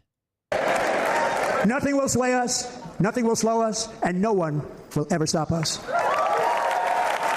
No matter what dangers come our way, no matter what obstacles lie in our path, we will keep striving toward our shared and glorious destiny, and we will not fail. We will not fail. Together we will save this country, we will restore the republic, and we will usher in the rich and wonderful tomorrows that our people so truly deserve. America's future will be bigger, better, bolder, brighter, happier, stronger, freer, greater, and more united than ever before. He's building this $6 million Trump.